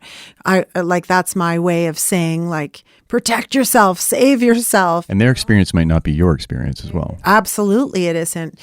So I feel like the best thing we can do for our people is to have more of these conversations, to make mental health a proactive thing, like the way you go to the gym. Well, we don't go to the gym because we hate the gym, but we work out at home. But like the way that people go to the dentist and the way that people go to the gym, and it just needs to be something that we just do. We just know to talk about hard things. And that's in a perfect world. I would love for that to just become the norm. I want people to talk about their therapists the way that they talk about the guy at the gym. Like, I would love that to happen. But then we go back to the aircraft carrier. Like, that may take a really long time till we see that culture and really see the impact of that shift. I think the hardest thing for me was, like I said, sort of finding who I was not in that uniform and knowing that those were two very different people. I didn't know that. I didn't have that separation. I think that's really important for people to just know that the guy that goes and works at TD Bank every day absolutely goes home and he's a million other things on his time off. But I think as first responders, we're so invested that it's really hard for us to make that separation. Because make no mistake, when you're at home, if something happens down the street, your neighbor is coming. If they know that you're a first responder, they're like, go to that guy's house because he'll know what to do. So it has this way of creeping into our personal lives and to that other sort of alter identity that we carry, that it does make it really difficult to separate from those two places. Yeah, the coolest thing is that you can get paid to be who you are. But the downside is that you're just that way all the time. All the time. Right? You're shut off. Right. And that's the thing. Like, and the thing with PTSD is it is your brain on a loop. It's playing just one part of a movie reel over and over and over again. And that's the worst part, is it's just the same image over and over again, that same loop over and over again. Your body's obviously responding to that as if you're still there. And so I think that's what happens to a lot of people in their recovery, that they're so attached to that role that they played and that person that they were, or person they believe themselves to still be, that they get caught in that identity loop too. And it's the same thing. It's showing up the same way. You're just seeing yourself only in that role. You're only seeing yourself in that movie clip. This is the uniform I wear. This is the job that I do. I know this job. I'm confident. That person who does that job is confident. They're self-assured. They're decisive. You're needed there. You're validated there. Like, maybe you show up on the 6 o'clock news. That is an important person to be. But the problem is if that loop in recovery is just going to continue that way, you can't get better. Like, you can't. I mean, that's just not, because when you are recovering, you are not in that role. You're not wearing that uniform and you're not doing that job every day. Your job becomes recovery, and it is a job. Like, if people just think, I'm just going to go off work, because I thought this, I'm just going to go off work and I'm going to heal. Just sitting at home. I'm going to get some sleep like normal people, and that's going to heal me. But it's not. It's one or the other. You're either at work or you're in recovery.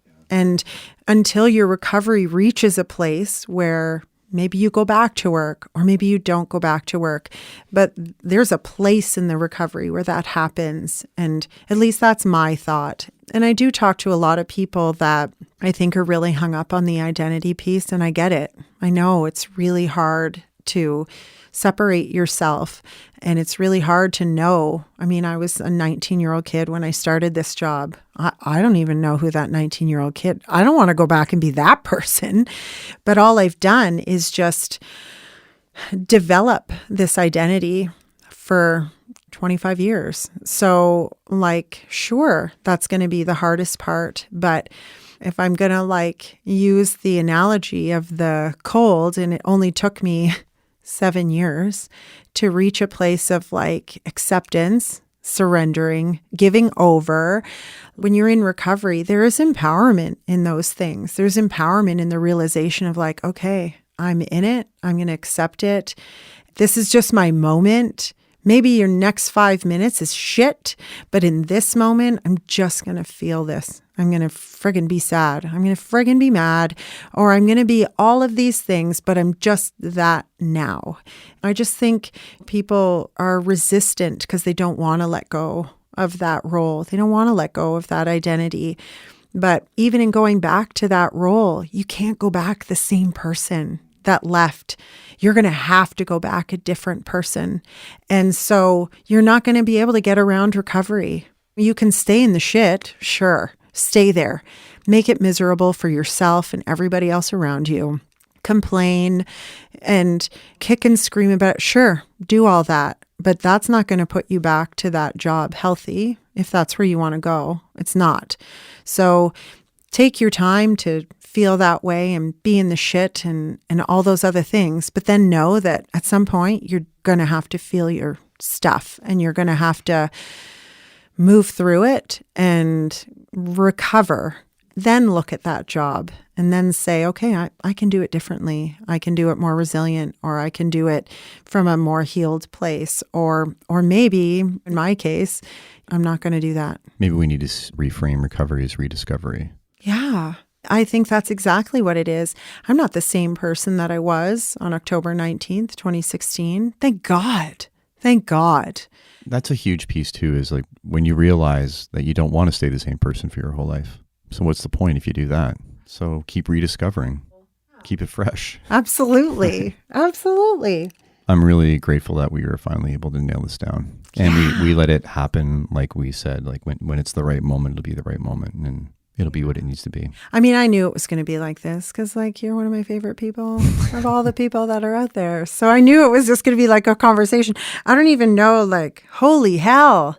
But no, I'm grateful. And I mean, I love my time with you, whether we're like recording or not. It's just good. And if people listen and get something out of it, then even better. And I'm just grateful that we've stayed in touch and that I think we've supported each other and helped each other grow a lot through this stuff. And yeah, same. So, yeah, thanks for having me. How do people reach out to you if they want to connect with you? Oh my God, all over my Insta or I hate Facebook. So give your two Instagram so they can follow your music and your personal if they want. Yeah, so my music is Jenny House Duo and my Instagram is Jenny from the Block. Jenny with an I from the Block. I think it is. I think it is too. But you'll see my face there. It's all open. But and I encourage people to reach out because that's still really important to me. And I do still love connecting with people, and I'm happy to listen and help support people. And I'm fortunate to have, like I said, met a lot of really amazing people and organizations that have made it their life's work to support first responders in our community. And I love passing out all those resources, and I love connecting people, and I still want to do that. That's still super important to me. So I do genuinely encourage people to reach out to me and ask those questions. I am always open, always. Awesome. Great work today. Thanks, honey.